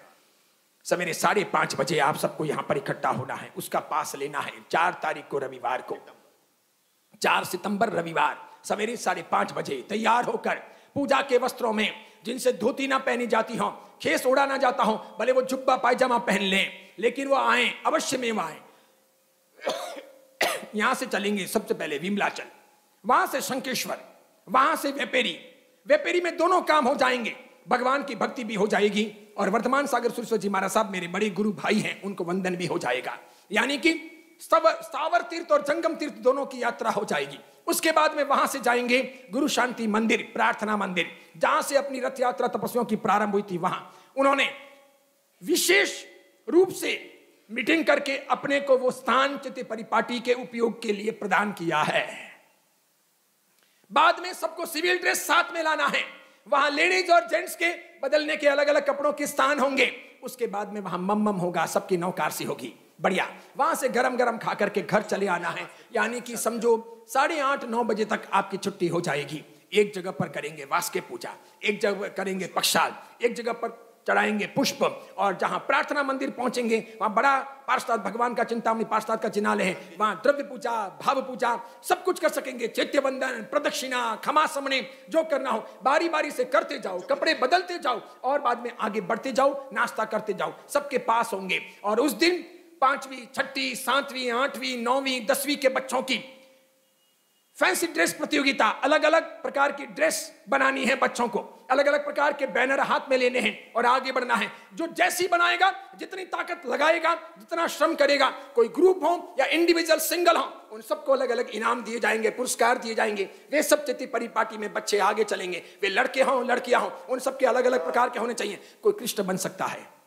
कोई सुदामा बन सकता है, कोई वस्तुपाल तेजपाल, कोई छत्रपति शिवाजी, कोई महाराणा प्रताप, कोई झांसी की रानी बन सकते हैं, कोई चंद्रशेखर आजाद, कोई भगत सिंह सरदार, कोई सुभाष चंद्र बोस बन सकते हैं, कोई रोहिणिया चोर बन सकता है। साधु नहीं बनना है और भगवान नहीं बनना है और साध्वी जी नहीं बनना है, वो वस्त्र परिधान नहीं कर सकते। उसी प्रकार और कुछ, कोई पादरी बन सकता है, कोई मुल्ला मौलवी बन सकता है और चैत्य परिपाटी में सम्मिलित हो सकता है। इस प्रकार अलग अलग, कोई शेख बन सकता है अरब अमीरात का और चैत्य परिपाटी में सम्मिलित हो सकता है। वैसे सब लोगों की वेशभूषा होगी। पीछे सब पूजा वाले लड़के लड़कियां, पुरुष महिलाएं सब जने होंगे। हर एक को आना है, परिवारजनों को लाना है, बढ़िया होगी। 3-3 की लाइन में होगी। यहां से पहले विमलाचल, विमलाचल से शंखेश्वर, शंखेश्वर से वेपेरी, वेपेरी से अपने वहां पर पहुंचेंगे और एंड होगा 4 तारीख को। ये होगी रविवार को। चैत्य परिपाटी कम से कम एक करनी चाहिए। ये श्रावक का कर्तव्य है, पर्व का कर्तव्य, 5वां कर्तव्य कि 8 दिन के अंदर अंदर चैत्य परिपाटी हो। 8 दिन में ना हो तो प्रदूषण निपटते ही तुरंत हो। इसीलिए अपने चैत्य परिपाटी, अपने यहाँ पर रथ यात्रा का आयोजन नहीं होगा। जो कोई दूसरी रथ यात्रा होगी उसमें जुड़ना नहीं जुड़ना वो देख करके नक्की कर लेंगे, लेकिन इसके अंदर बहुत बढ़िया तरीके से सबको जुड़ना है और ध्यान देने का प्रयत्न करना है। 10:46 हो रहे हैं। अहिंसा, दूसरा कर्तव्य साधर्मिक भक्ति, इसे भूलना मत। तीसरा परस्पर क्षमा याचना। इसके लिए मैं आपको वापस याद दिलाऊंगा और आपको वापस याद दिला भी रहा हूं कि घर जाकर आज नोटबुक निकालनी है, छोटी सी डायरी निकालनी है, नाम नोट करने हैं। आप उन लोगों को तो माफ करने के लिए या क्षमापना के लिए फोन करते हो जो आपके विवाही हैं, विवांसा हैं। खमाऊसा खमत खामना मिच्छामी दुक्कड़म। मैंने कहा उल्लू के पट्टे, तेरे और तेरे विवाहिसा के तो कभी कुछ मगजमारी होती ही नहीं है। जिनके साथ रोज बैठ करके चाय पानी करता है उनसे क्या माफी मांगेगा? उनके नंबरों पर फोन कर जिनसे बोलना चालना बंद है। लेकिन ये मन ऐसा है कि ऐसे लोगों के फोन नंबर रखे जाते नहीं, सबसे पहले डिलीट करते कि जा ये ब्लॉक किया, तेरा नंबर सत्यानाश हो तेरा। अब सत्यानाश किसका हो तो भगवान जाने, लेकिन निकाल देते हैं। तो इस बार वो ब्लॉक किए हुए नंबर ओपन करने हैं, नहीं हो तो वो अरेंज करने हैं। हो सके तो उनके घर जाना है अगर वो चेन्नई में हैं और माफी मांग लेनी है। आज ये काम शुरू करो, संवत्सरी के पहले पहले पूरा हो जाएं। आप देखना आपकी जिंदगी में और चेन्नई की फिजाओं में एक अलग प्रकार के आध्यात्मिक माहौल की निर्मित होगी। ये क्षमापना हमारे मन को, हमारे भावों को बदल देगी, एक बहुत बड़े आध्यात्मिक उन्नति का मार्ग प्रशस्त करेगी। फिर अठम तप करने की कोशिश करनी है और चित्ती परिपाटी का आयोजन हो रहा है। चित्ती परिपाटी के आयोजन में जिस किसी को लाभ लेना हो 7200 रुपए एक लाभार्थी का है।